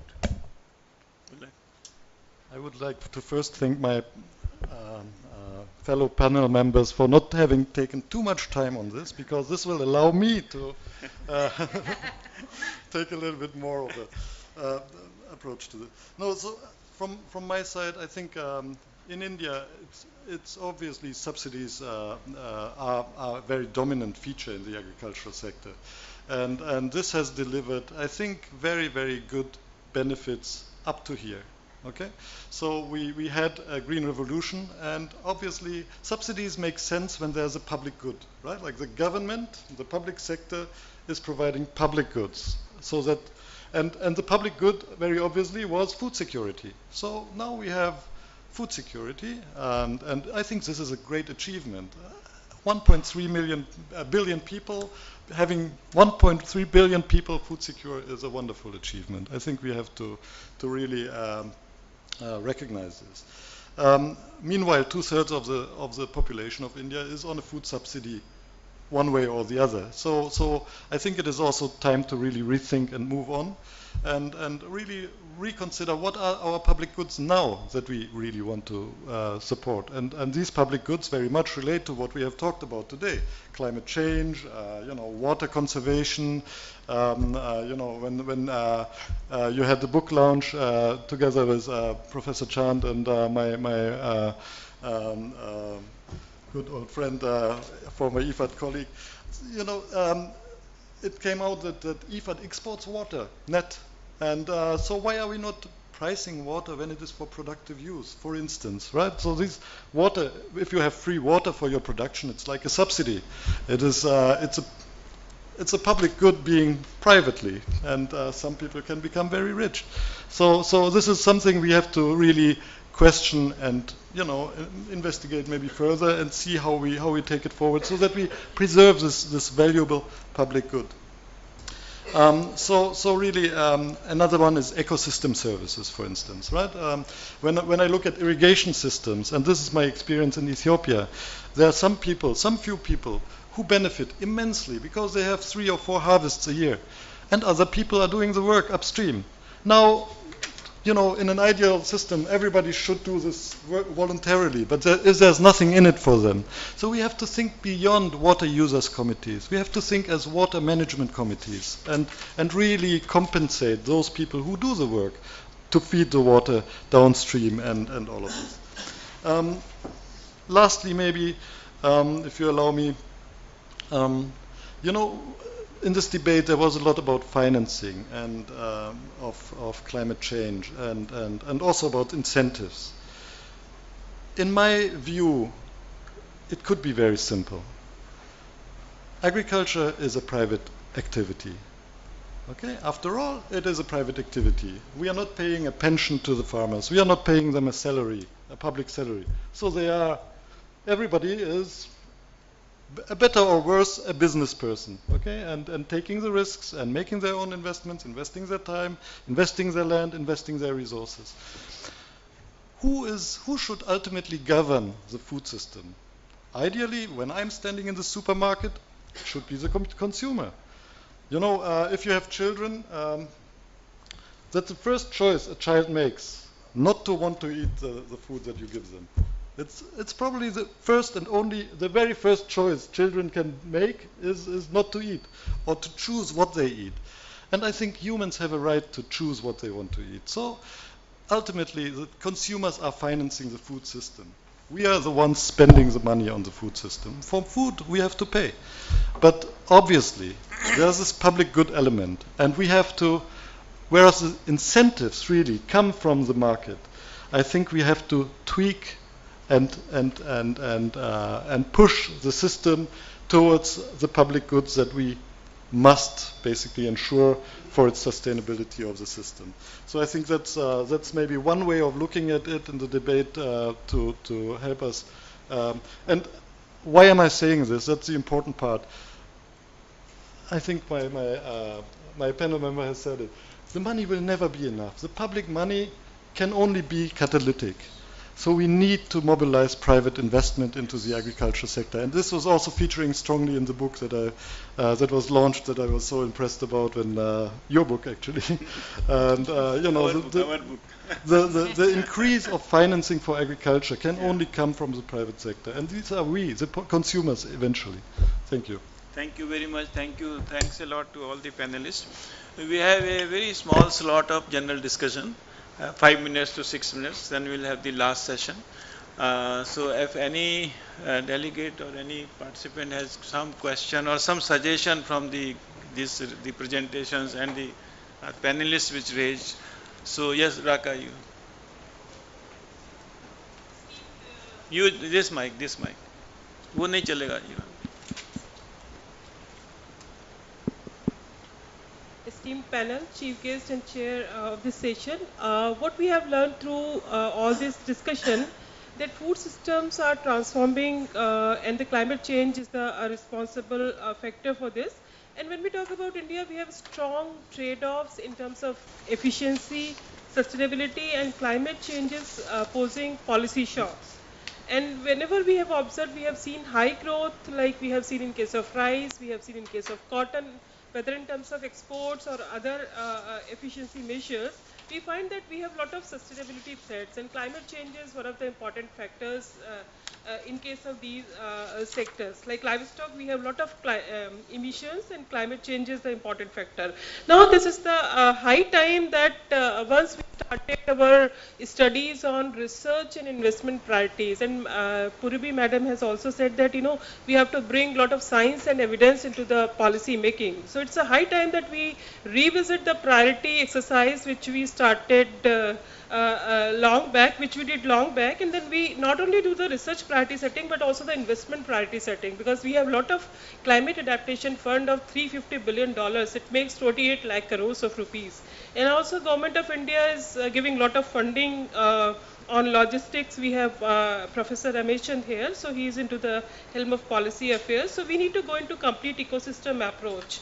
And then we need to channelize these policies and priorities into practices. So we have to incentivize, at the same time we have to penalize, whether states or whether farmers. So we have to actually bring a convergence between the policies, priorities and practices. So that's the submission, that we need to take systematic studies on this. Good, very good. Yes, sir. Go on, tag. Huh? You. Next. Yes, sir. You have said that policy support and financial support, these are two issues which led to crop diversification and can answer to climate change and other issues. Okay, good, thank you. Dr. Sikka. Thank you. Panel, I think it was a really wonderful discussion. I'll just start with what Purvi you mentioned, because I'm really delighted to know that, because you know, over the last many decades, we have been mostly talking about party scenarios and the impacts of the climate change, but very hardly much has been done on the solution. That's what you were mentioning about the BMGF now voting under the space, solution in space, because I remember then my climate change modeling PhD in the US back in 90s, still when I see the similar kind of the impacts, though with the high resolution models and stuff like that. Now coming specific, because the time is less, to the solution space, and I'll touch upon the NAPs. Now we know the NAPs are there, and also the SAPs are there in the states, and but they are more like a laundry list. Let me be very frank, because I have seen most of them.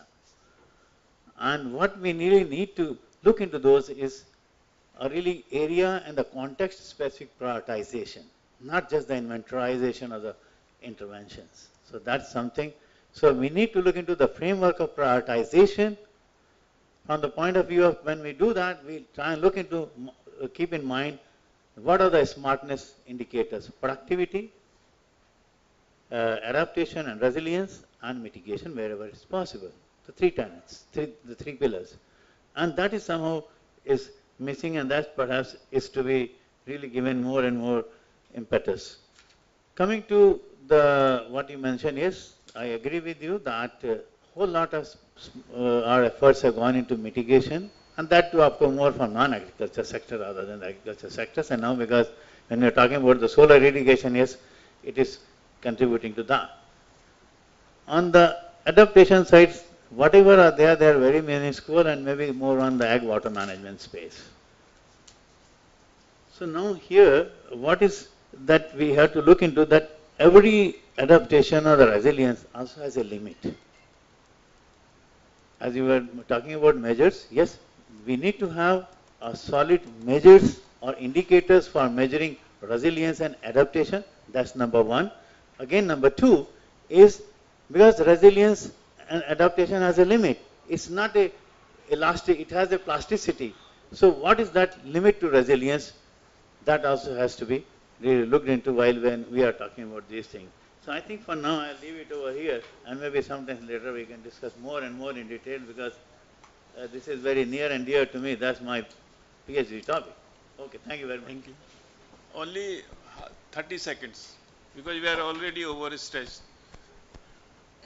Yeah, thank you, sir, for the opportunity. Actually, this I read as a South Asian was, and discussing on the there was like one concern about the capacity building, research capacity building on the climate research, and like FAO is taking in Bangladesh. So I just wanted to make a point here that maybe we will also need to build the capacities for research. And the second point I just wanted to make, that why India is not a member country for Global Research Alliance for Greenhouse Emission. So these are two.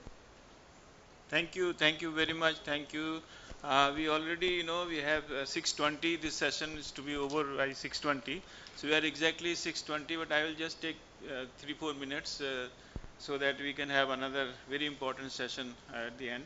So, the session was very interesting, very lively, and very important points have been raised by the panelists as well as our participants. So, number one, issue which came up, that this is on priorities. When we start doing something new, we prioritize, because our investment portfolio is very limited.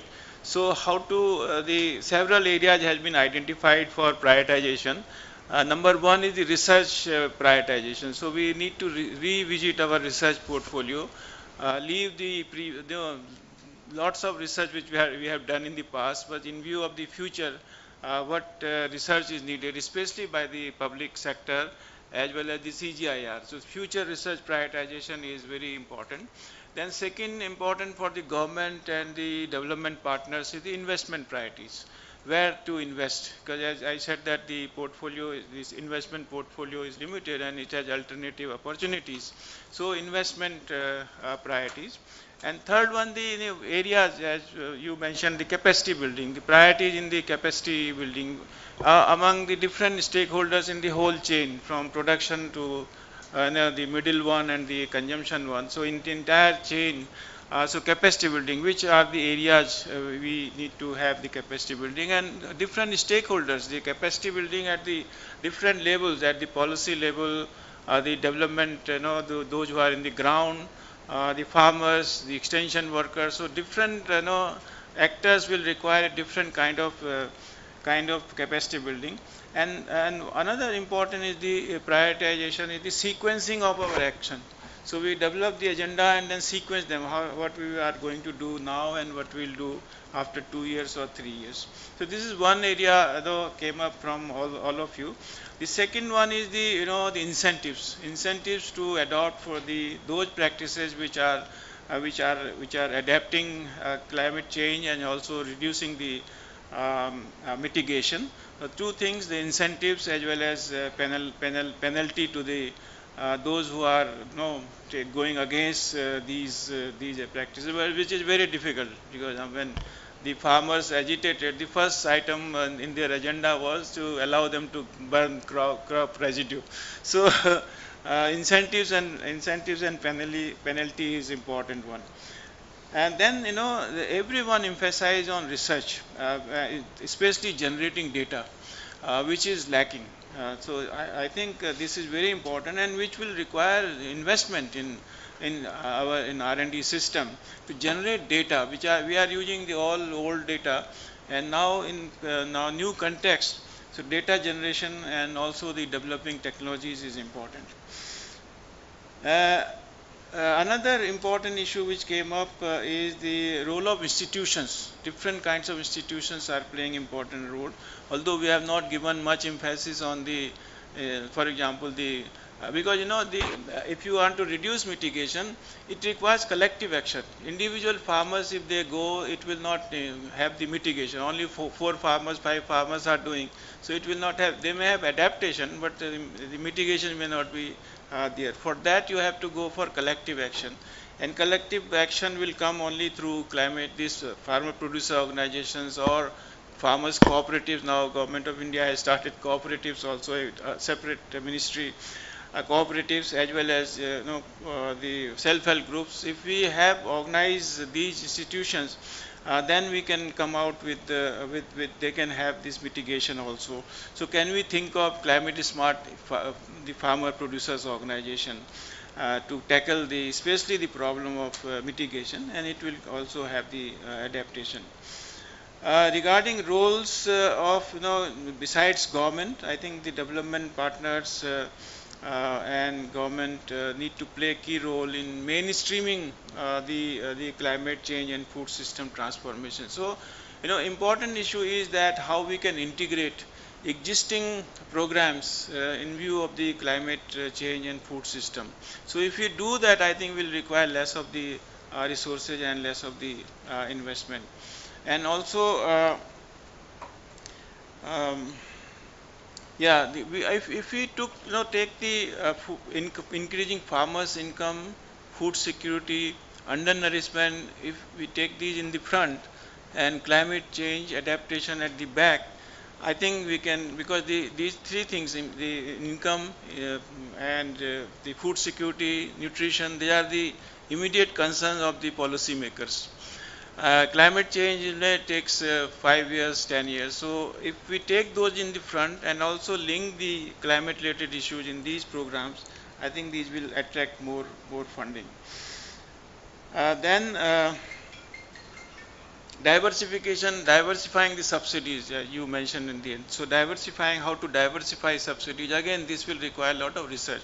So we have a lot of research agenda for all the researchers who are sitting here. So they need to do a lot of research in this area. One thing I was also thinking, in our National Academy of Agriculture Sciences, we have our Vice President is also here. What we have done, we have our regional chapters are there. We have adopted schools, and where we are giving the nutrition literacy to school children. So can we think of the school children's education or educating them on environmental issues, climate change related issues at the school level? I think that will also help in the long run. So with this, I think we can close our session. I thank you all three of you for wonderful issues you have raised, and many thanks to all of you for giving some food for thought, and thanks Dr. Sahid for giving me this opportunity. I think the organizers will note down the points which were raised by the panelists, and you will take note of for the IFPRI agenda as well as the national programs. Thank you very much. And then we will I think three of us to go there, and I will request Dr. Ramesh Chand. I will request Dr. Ramesh Chand, Dr. Pratap, Dr. Sahid, and Channing. Purvi is already here. You come here, we'll. Sir, could you please felicitate all of you first of all? Yeah. Oh. Thank you. Yeah. Can we felicitate Dr. Joshi, please? And Dr. Ulash Derimay. Thank you, Ruchi. And Dr. Olash?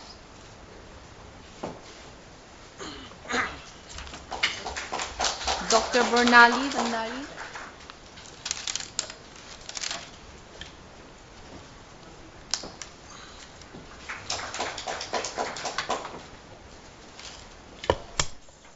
Thank you, panelists, for sharing your perspectives and for enriching the discussions. May I request the panelists now to join the audience. Thank you.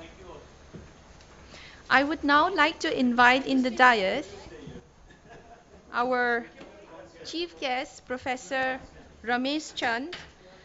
Professor Chand is currently member Niti Aayog in the rank and status of a Union Minister of State. He has been involved in policy formulation for the agricultural sector for the past 2.5 decades. Professor Chand is also member of the Board of Trustees of International Maize and Wheat Improvement Center, Mexico, and Policy Advisory Council of the Australian Centre for International Agricultural Research. Prior to joining Niti Aayog, he was Director, National Institute of Agriculture, Economics and Policy Research, New Delhi. Thank you for joining us, Professor Chand. We also have in the dais with us Dr. Brittal. Dr. Brittal is the Director and National Professor, Indian Council of Agricultural Research, National Institute of Agricultural Economics and Policy Research, NIAB. Dr. Brittal has extensive experience in the field of economics and policy research with a focus on technology, institutional economics, and livestock. He has previously worked at the Indian Veterinary Research Institute, Izzatnagar, National Center for Agriculture, Economics and Policy Research, New Delhi International Crops Research Institute for the Semi-Arid Tropics, IFPRI-SAR. We also have in the dais with us Dr. Anjani Kumar is a Senior Research Fellow, International Food Policy Research Institute. Before joining IFPRI, he was Principal Scientist, Agricultural Economics at the International Crops Research Institute for the Semi-Arid Tropics, Hyderabad. He also served as Principal Scientist at National Center for Agriculture Economics and Policy Research in New Delhi. And we also have Dr. Purvi again, and Dr. Channing, and Dr. Shahidur Rashid. Thank you all for joining us in the dais again. I would now like to invite our guest of honor, Dr. Purvi Mehta, Deputy Director, Global Growth and Opportunities, Bill and Melinda Gates Foundation, to give her remarks.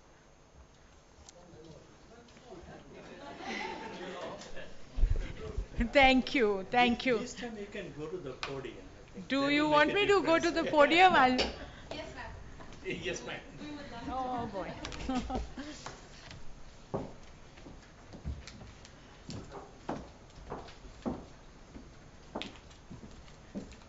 Thank you. I'm aware that I've spoken too much today, so and of course I would rather listen to Professor Chand than others, so I'll just be very, very brief. Thanks again and congratulations again. I think Shahid, as we come to a concluding session, it is reminding me of the first slide that you presented about Mosher's, agriculture model, and just a couple of very, very, very brief points to touch upon. Number one is, this is the right country. I know this is a global report and you are launching it in many places. You've already done it in Washington, D.C. and so forth. But, 4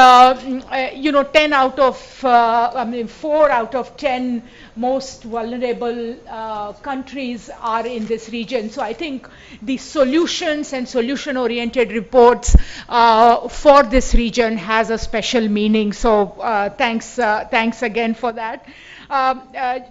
Two very quick points was on climate finance. If one looks at the international funding that has come in last 2 years, over 80% of the new money that has come in agriculture across the world by any international organizations has been on climate related issues. in terms of the countries also, including some of the very, very smaller funding countries, like some countries in East Africa and so forth. The first was supply chain disruption due to COVID and all that, but the second most priority that the countries have had in last 2 years has been climate related investment. So I think there is a lot of money, frankly, or resources that people are really willing to invest into. What is really required is very, very clear guidelines on where do we invest, what are the priority areas, to your point, Dr. Sikka, as well.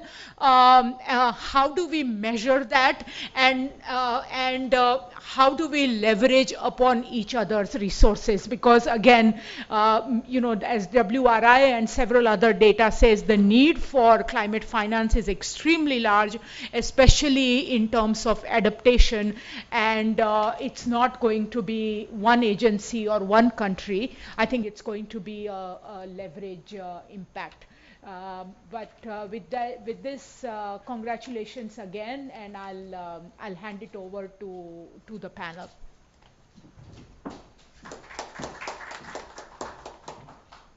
Thank you, Dr. Mehta. I would now like to invite our co-chair, Dr. Pratap Brittal, Director and National Professor, ICAR NIAP, to give his remarks.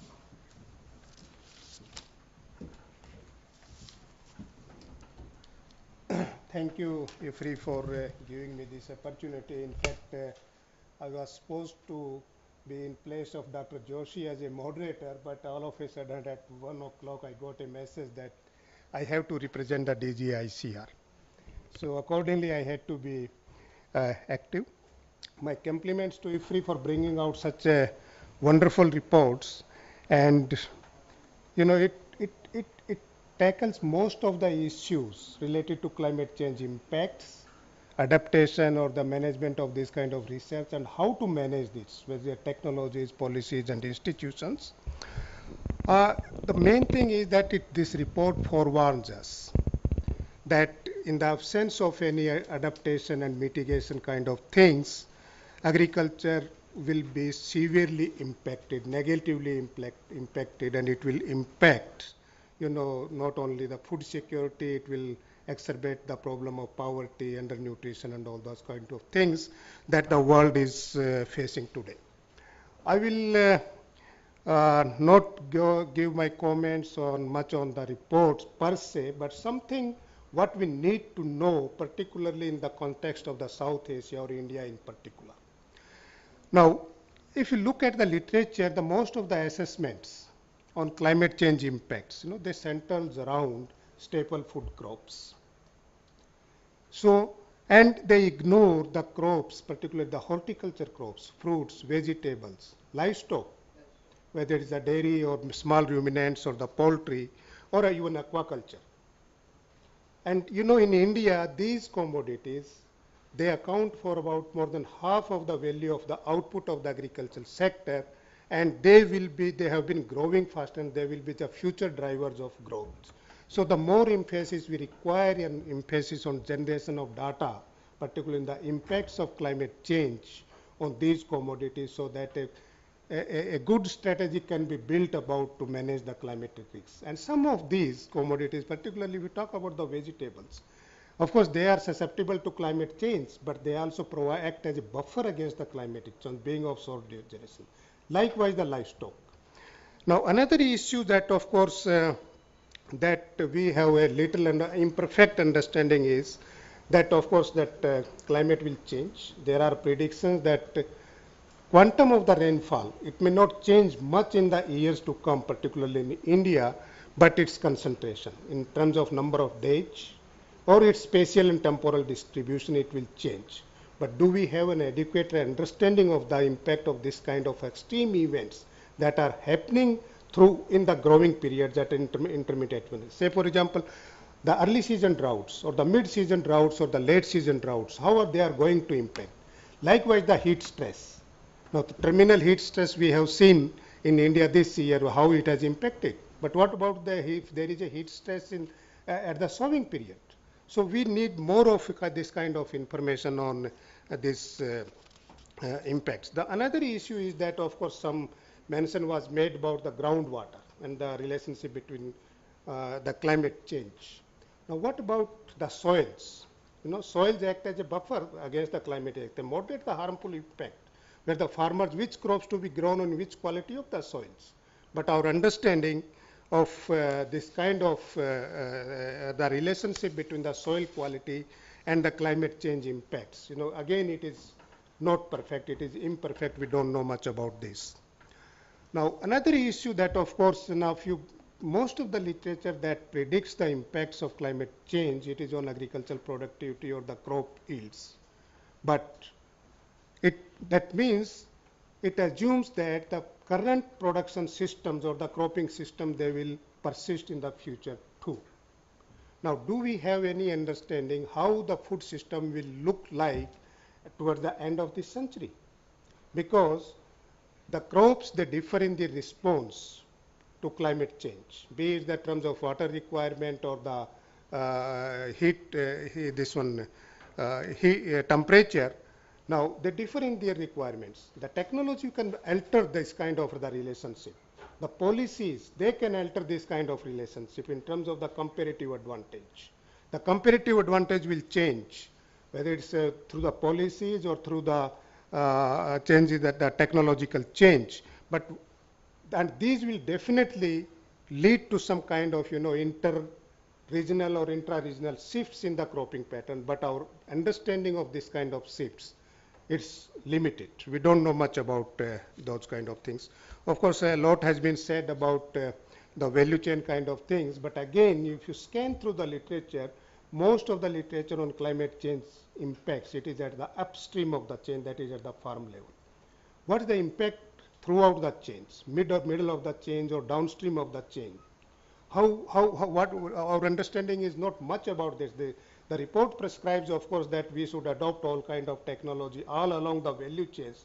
But until unless we have a sound understanding of the impact of climate change across the different segments of the value chains, a strategy, a good strategy, a sound strategy cannot be built upon that. Now, another issue is that relates to risk management strategies. This report is full of providing the solutions, providing the policy prescriptions, what should be done and what should not be done. Now, nowadays, the climate smart agriculture, it is becoming a buzzword. Now, it says that, okay, you combine the newer innovations, scientific innovations with what? With the traditional practices that the farmers have been practicing. And it says that, okay, it can be a pathway for sustainable development. There is no denying that fact, it can be, but do we know the cost and benefits of associated with different kind of adaptation measures? Now, if they are implemented alone or if they are implemented jointly. Now, if they are implemented jointly, what will they be the cost efficient, or will they be generate, you know, in a sense, can say net benefits, more net benefits as compared to when any kind of adaptation measure when it implemented in isolation. Now, reports devotes a full chapter on the social protection measures that are basically the outside agriculture. And in India, there are two major programs. One is the public distribution of food grains and another on the rural employment guarantee schemes in terms of MG-NREGA. Now, question is, of course, they say that, okay, social protection can provide some kind of benefits to the farmers, but they may have a positive as well as negative impact on the resilience of the climate change, to agriculture to climate change. Now, say for example, a farmer, I am a very small farmer, I am just dependent on the food PDS for my food grain requirements, and there is something droughts and etc. In all probability, the cost of implementation of a strategy to mitigate the effects of drought, if it is larger than what I am getting benefits through PDS, I'm not going to go for that. So we have to look into these kind of the adaptation measures or the coping strategies outside the agriculture, how they will impact the adoption of the strategies, risk management strategy, and what will be their impact on agriculture productivity. Another, of course, that issue, of course, that is relates to crop insurance. You know, Uptake of crop insurance across the developing countries, it is very poor despite a number of incentives the government is giving.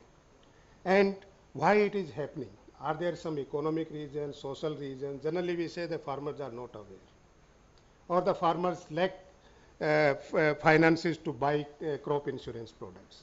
But to me it seems is one of the studies that we did it, that a farmer will adopt crop insurance if he feels that he will be better off with the adoption of that.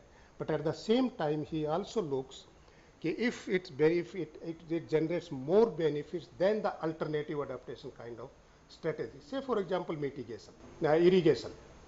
Now, a farmer who is having irrigation, he is unlikely to go for crop insurance because irrigation has an assured benefits, but the crop insurance buying premium at a fixed cost against uncertain benefits. So there is always a kind of hesitancy in the minds of the farmers, what should we do? So we require this kind of studies, and it provides important feedback to how the premiums should be calculated for different crops, and how we should internalize the adaptation benefits of the alternative risk management strategies in calculating the premiums. Now, further, of course, a lot of has been discussed. Dr. Purvi Mehta has very nicely done. Implementation part, that is really important. Now, there are layers of implementations, layers of resilience, layers of implementation. It starts from the state policy to the implementing agency like districts, blocks, then, of course, that village communities, as you say, that, and then finally households. Now, where we should target more? Should we target more at the household levels, or should we target or empower the village communities or the village panchayats so that they can coordinate with the implementing agencies and along with the farmers? So this is one of the issues that, of course, we have to look into, but most of our kind of, they are disintegrated kind of things. We don't provide any such kind of links in our policy strategies and all those kind of. Now, of course, one of my friends, colleagues, he did a study some time back. He reviewed a number of rural development and agriculture related schemes of the government of India. And he found that about 160 programs that are related to agriculture, they have some component of climate change, directly or indirectly, but there is a total disconnect in their implementation. There is no synergy between these kind of things. Finally, of course, the repurposing of the strategies, its report mentions it, but how we to repurpose it, and one of the box, just I went through that. My good friend Bharat Ramaswamy, he says in one sentence, that any repurposing of sport, including climate smart policies, could cause hardships to the farmers. But there is a way out. We have been talking about this. It can be repurposed. Should we think of some kind of income support to the farmers as a total as a whole? Or should we link this kind of, sport subsidies, repurpose the subsidies and link them to provision of the ecosystem services in terms of payment of ecosystem services? But, valuation of ecosystem services, it's a Herculean task. It's not an easy job, and it requires a lot of efforts to go for this kind of things. Finally, of course, the research, agriculture research, this holds a lot of promises. There are evidence that investment in breeding for drought tolerance or the flood tolerance, they are quite attractive. But we have to reorient our research agenda. Our emphasis has been most on the excessive emphasis on food, increasing productivity food, but not on the resilience. So the research agenda has to be relooked and reoriented. And finally, of course, our DDG animal sciences is sitting here. And one of the issues, of course, the livestock. Livestock is often, blamed for greenhouse gas emission. And where it is most, because it is an industrialized livestock production system. In much of the South Asia, livestock is reared in the mixed farming systems. And in a mixed farming systems, it provides a lot of positive externalities, a lot of benefits. Say, for example, in India, we estimated that if the current energy requirements of the livestock, which is met through crop residues and byproducts, if it comes from cultivated lands, we will require an additional 40 million hectares of lands. So these are the benefits of the mixed crop livestock system. We should not always put livestock in a bad manner, but these positive externalities that livestock creates for the society and for the economy, they should also be looked into. Thank you very much for giving this opportunity.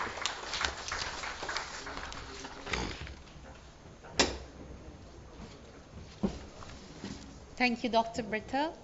Now I would like to invite our chief guest, Honorable Professor Ramesh Chand, member Niti Aayog, Government of India, to give his remarks. Thank you. Friend, you will agree with me that Dr. Pratap gave a very scholarly twist to this issue of climate change, and really we all feel concerned.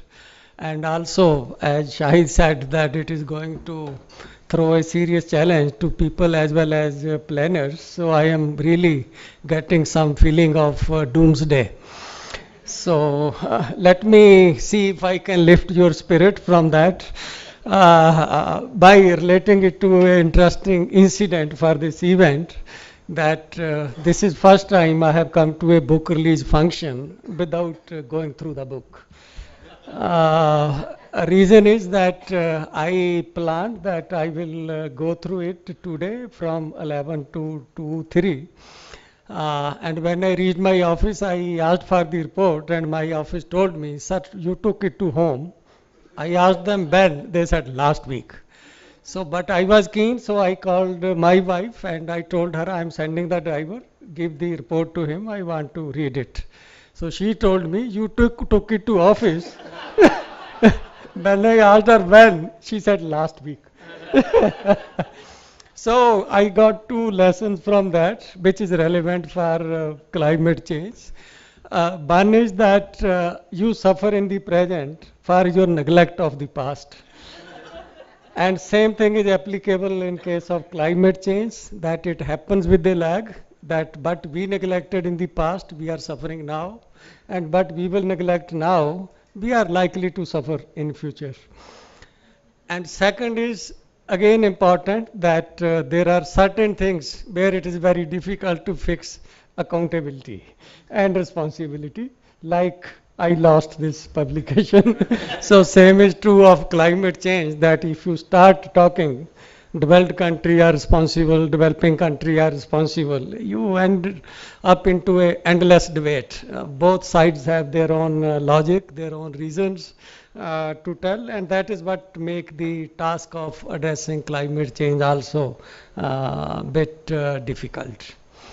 Now coming to this proper event, I congratulate IFPRI and the entire team which contributed to preparation of this wonderful report. I think IFPRI has lived up to its reputation of coming every year with a flagship publication called Global Food Policy Report, which always addresses a challenging theme and also a topical theme. And it attracts a lot of attention, a lot of traction. Even their reports are used many a time in the parliament question in Indian Parliament, that this is what IFPRI studies say, what is the response of the government. So I really feel that this publication will serve the same purpose of sensitizing all categories of stakeholders about seriousness of this issue of climate change, and also of the urgency of taking action, whether it is for mitigation or for adaptation. Coming to agriculture, I in fact never wrote on climate change. I read some good paper by Pratap, paper by Agrawal ji on climate change, even some paper by Naveen of NCAP. I wrote only one paper on Indian agriculture, which showed that over time, the resilience of Indian agriculture has improved. And that is based on the evidence that if you look at the negative growth in Indian agriculture GDP or value of agriculture output, the frequency of agriculture output having a negative growth over time has declined. Earlier it was as high as 5 in decade, then it came down to 4 in a decade. When I wrote a paper, it came down to 3 in a decade. Why I am saying so? I am saying so in relation to again climate change, that this begs some explanation that over time we have been telling that we are becoming more and more climate susceptible. Even I can quote a study 30 years back which said that yield because of increase in temperature in next 20 years will decline by so much. I am not dismissing that, but I want to emphasize that we need to clarify it, that why these kind of things in the past have not come true. The reason is that science has fought against it. But opportunity for science to fight against it will become more and more difficult, more and more restrictive as we go into future. So this point I think need to be highlighted so that people don't dismiss that you are always saying like this, but you take any major agriculture country, productivity has never declined. It has always been rising. So it has been rising because science has been contributing. So if you do multi-factor analysis, multi-factor regression analysis, it comes out prominently that if science has not contributed its bit, irrigation has not expanded, fertilizer use has not expanded, productivity would certainly have declined on account of increase in temperature. But this information I feel need to be shared with the people. Also agriculture, I talked about it, that agriculture relationship is unique. I will not talk about it. I talked about it earlier. But I want to talk with you from my personal experience of climate change. Though I did not do research on it, but I faced it. I started managing my farm in Punjab after year 1993 when my father expired. So that time we used to have some unirrigated land, some irrigated land. Now it is entirely irrigated. On irrigated area, from 94 onward, we never got less than 14 quintal per acre, or 3.5 ton per hectare. Never got less than that. But this year, we got on irrigated area less than 10 quintal per acre. Less than 10 quintal. No, not 1/3, 40% less. Earlier, never less than 14, but this time we got 10 quintal per acre. And it happened that just one small shock of terminal heat happened. And it is because of that it spoiled all India's story of survival of world to just give whatever wheat will be needed by the world. That was possible if we had normal crop, but just that transit heat, just for 10-15 days in the month of late March and beginning of April, spoiled that entire story. And India could save its situation because we had huge buffer stock. Otherwise, situation would have become so bad, so bad. So I am just pointing out this, that even small episode in climate change can put a mighty country like India, mighty in food grain and agriculture, into a very, very serious trouble. So we need to understand that how this kind of shock, even if you don't see the gradual build-up, but it can happen sometime as a shock, can put create a very threatening situation.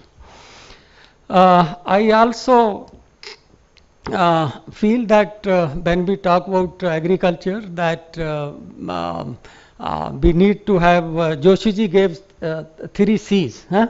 So since I am his successor, I can't avoid giving some counter. So if there are 3 C's, I will say 3 P's.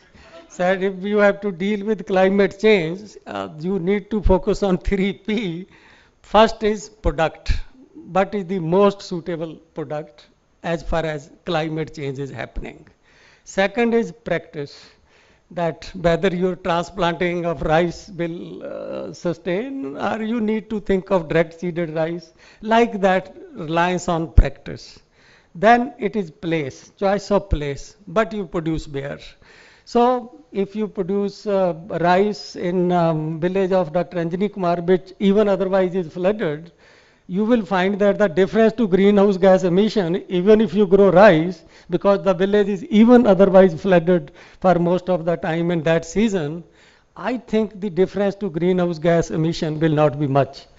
But if you do it in Punjab, you can imagine what is the difference. So choice of place, that's why agroclimatic regional planning kind of things. Coming to solution, our Prime Minister very aptly gave this slogan of life, that lifestyle for environment. Let us relate lifestyle to environment. So I feel that lifestyle also includes what kind of food we eat. And when we talk of individual responsibility, that climate change may be happening at aggregate level, but individual responsibility, it comes from what kind of lifestyle we prefer. So lifestyle including food, so what kind of food we eat, that determines what kind of impact it will have, what kind of that climate footprint it has. So this is how, as an individual, as Ulas was mentioning, that his daughter read on that, how much water has gone into it and all those kind of things. So very, very important. Also within Niti Yog, yesterday we were discussing, and but I leave it. It may not be proper to share that prematurely. So I was going through this report, and one or two things I quickly observed, Dr. Sheed. One is this, that the major difference in emission between developed and developing country comes from, it is mentioned there, land change. That land change, because of land change, the emission in developing country are 7-8 times the emission in developed country. In other cases, the difference is very narrow, but because of it is mentioned there land charge, I don't know whether land charge is right word or land change. So it is related to land. If that is the case, then what is the policy implications? So if you can just cut down that, if this is the factor which make so much difference, that developing country emission is 6 to 7 times that of developed country.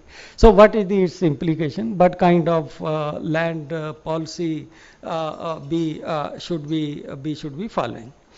Also, Pratap talked about food system. Yes, we say that crop livestock mixed system are more sustainable because both are complementary, that livestock manure as a nutrition and crop residue which otherwise will get decomposed and emit greenhouse gas emission go to livestock. But again, I feel that we need some study, some empirical study, that what is the relationship between climate change and different types of food system. Just in a sweeping way to talk about food system approach, many a time I told David Navarro also, food system is not one thing. The food system we define in theory never exists in reality. But there are some lower level kind of food system where some kind of system is there, may not be complete the way food system is defined. So what is the relationship between different types of food system? It may be farming system, it may be crop system, and climate change, and then give the message that this is what should be encouraged by individual country. Also, I think we should move from abstract to real. This is what your report has done using the time-tested impact model. You have come from abstract to reals. I sometimes used to say that unless you take the realization of climate impact to the doorstep, people will feel that this is something which is happening as an act of God or as an act of nature. Unless you take it to the doorstep, that at doorstep, so you just took it rather than saying that if temperature will increase by 1 degree Celsius, Arctic Ocean, that ice will melt. Okay, then people just take it as if this is happening at a distance of 10,000 kilometers from where I am living. It's not going to impact me. So we need to break down it. You have broken it down to country level, that under climate change and not climate change, what will happen to food availability, what will happen to trade, what will happen to even hunger. So you did it country level, which is a very good, I will say, disaggregation, a step in the direction of taking from global to doorstep. And that is what is needed if we want to have action. And also talk about specifics, that if we talk about specific, then clarity comes. Big responsibility for R&D and science. R&D people are there, Tripathi ji, Saindas ji. So what I feel that science to some extent is also aggravating the problem of climate change. Let me provoke Saindas ji by giving one example. Few years back they came out with winter maize for northwest India as an alternative to beet. Now winter maize take 20 irrigation. Beet take only 6 to 7 irrigation, but winter maize take 20 irrigation is not what you produce for grain, but which you are now producing to sell as what they call achar. You harvest it when half formation of cob is there, and just you do it. I have seen it, 20 irrigation. So I, even in the ICAR lecture of 75, where I just gave these examples, why did you develop a moong variety which can be grown in Haryana in the month of May, June, when temperature is going to 44 degrees Celsius? So science is making it possible to overexploit the natural resources. So that's where priority comes into picture, that you prioritize looking into the consequences, that if I develop this kind of things, what will be the consequences, and see to it that the adverse or negative consequences are minimized or they are avoided. This is what is needed in the long run. Also, a lot of talk about natural farming and organic farming. Again, if there is some study, I would like to see this. If anybody can refer to me, that will be helpful for me to take some position on this. Whether organic farming is less GHG emitting compared to chemical farming, not per acre, per quintal of produce. So that kind of information will also be important. And I think I should conclude. Already 7 minutes are over. So far we have been talking about global good, that research is a global good. I think time has come we start talking about global bads. What are global bads? What are bad practice which aggravate climate change? What are bad policies? What are bad laws? And what are bad habits? So what are global bads? As a counterpart of talking about what are global good. And I feel that we can address this challenge of climate change if nation will take this climate change seriously, if society will take it seriously, if all individual will take seriously, and international organization will take seriously. The way this report is written, I am sure it will nudge stakeholders toward action. So that is the way it is written. A few things which I just read, I just find that they are like this. And lastly, I feel that India, some people from World Bank said long back when they were asked why you conduct so many study in India. He said India is a very good lab for development experiment. So I feel India is also a very good lab for experiment on what happened to action, but the relationship between action and impact of climate change. So I congratulate your team. Shahid, please convey our appreciation and congratulations to all the authors who have contributed to this report. Thank you.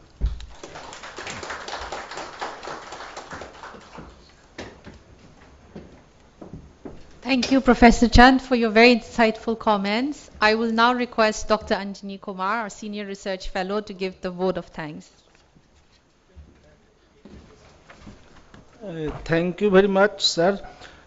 Honorable Chief Guest, Professor Ramesh Chand, Member Niti Aayog, he does not need any introduction. Dr. Purvi Mehta, Dr. Virthal, other dignitaries on the dais and off the dais, all distinguished participants, ladies and gentlemen, a very good evening to all of you. I was just reading that thank you is a kind of prayer that cannot be seen or touched, but it has to be felt by the heart. So I am feeling overwhelmed and privileged to propose vote of thanks on the successful launch of the GFPR on behalf of IFPRI, on behalf of ICAR, and my own behalf. First of all, I would like to express our sincere gratitude to our chief guest, Professor Ramesh Chand, for sparing his valuable time and also for giving a very stimulating, intellectually stimulating and inspiring speech, and also for giving compliments to the IFPRI. Sir, your gracious presence made a difference. A big thank you to Purvi Mehta for providing so much value to our audience in multiple roles. She has been she has played this panelist and also guest of honor, and giving a lot of kind of feedback, lot of thoughts in each role. Thank you very much for being consecutive in our panel, and I think we will keep the tradition for inviting you all the time to come. So I am grateful to my friend Dr. Pratap Singh Virthal for chairing the session and for very quick adaptation, and resilient adaptation to the new role, because he was supposed to moderate the session, but at the 11th hour he has represented. So party is also due Dr. Pratap for representing the DG. So a special thanks and gratitude to Dr. P.K. Joshi. Again, very quick adaptation to the new role, and for conducting the session exceedingly well, excellently, sir, and for very live, and for your remarkable moderation of the discussion and also remarkable comments. We would like to express our gratitude to all the other panelists, Dr. Sachin Chaturvedi, Dr. Bhandari, and one more. Who are yes, sorry. So they made wonderful points, and with thanks from IFPRI side and also on behalf of me. Thank you for sparing time and giving a lot of inputs to the deliberations. I express our deep sense of appreciation again to Channing for coming all the way from the US to make his presentation. Thank you very much for giving importance to this country, which is a large, heterogeneous, and as Professor Ramesh Chand has made, it can be a very fertile laboratory for all the kind of actions and implementation of the climate change kind of things. And we know whether the scale of event is a small or large, it cannot happen overnight. The wheels start rolling weeks ago, and many hands, visible and invisible, and many faces, they contribute to the success of the program. We are fortunate here in IFPRI South Asia office to be backed by a very dedicated and motivated team led by Jyotsna, Rebecca. If I will misname, please excuse me. Ruchi, Amar, Vijandar, Anisa, Nitesh, all they have contributed, and all other colleagues, they have contributed to the success, and they have completed all the tasks, even going beyond their comfort zones. So thanks and gratitude to all of you. I profusely thank all the participants who have stayed and come and also added to the discussions. And because of, without your presence, it could not have been an event. Last but not the least, I thank profusely Dr. Saidur Rashid, who is really the person behind this event. He has been guiding and advising from the very beginning to the conclusion of this. Once again, I would like to thank each one of you, and also I would like to invite all of you for a cocktail reception in the International Guest House, which we have organized for your presence. Thank you very much. Thank you very much.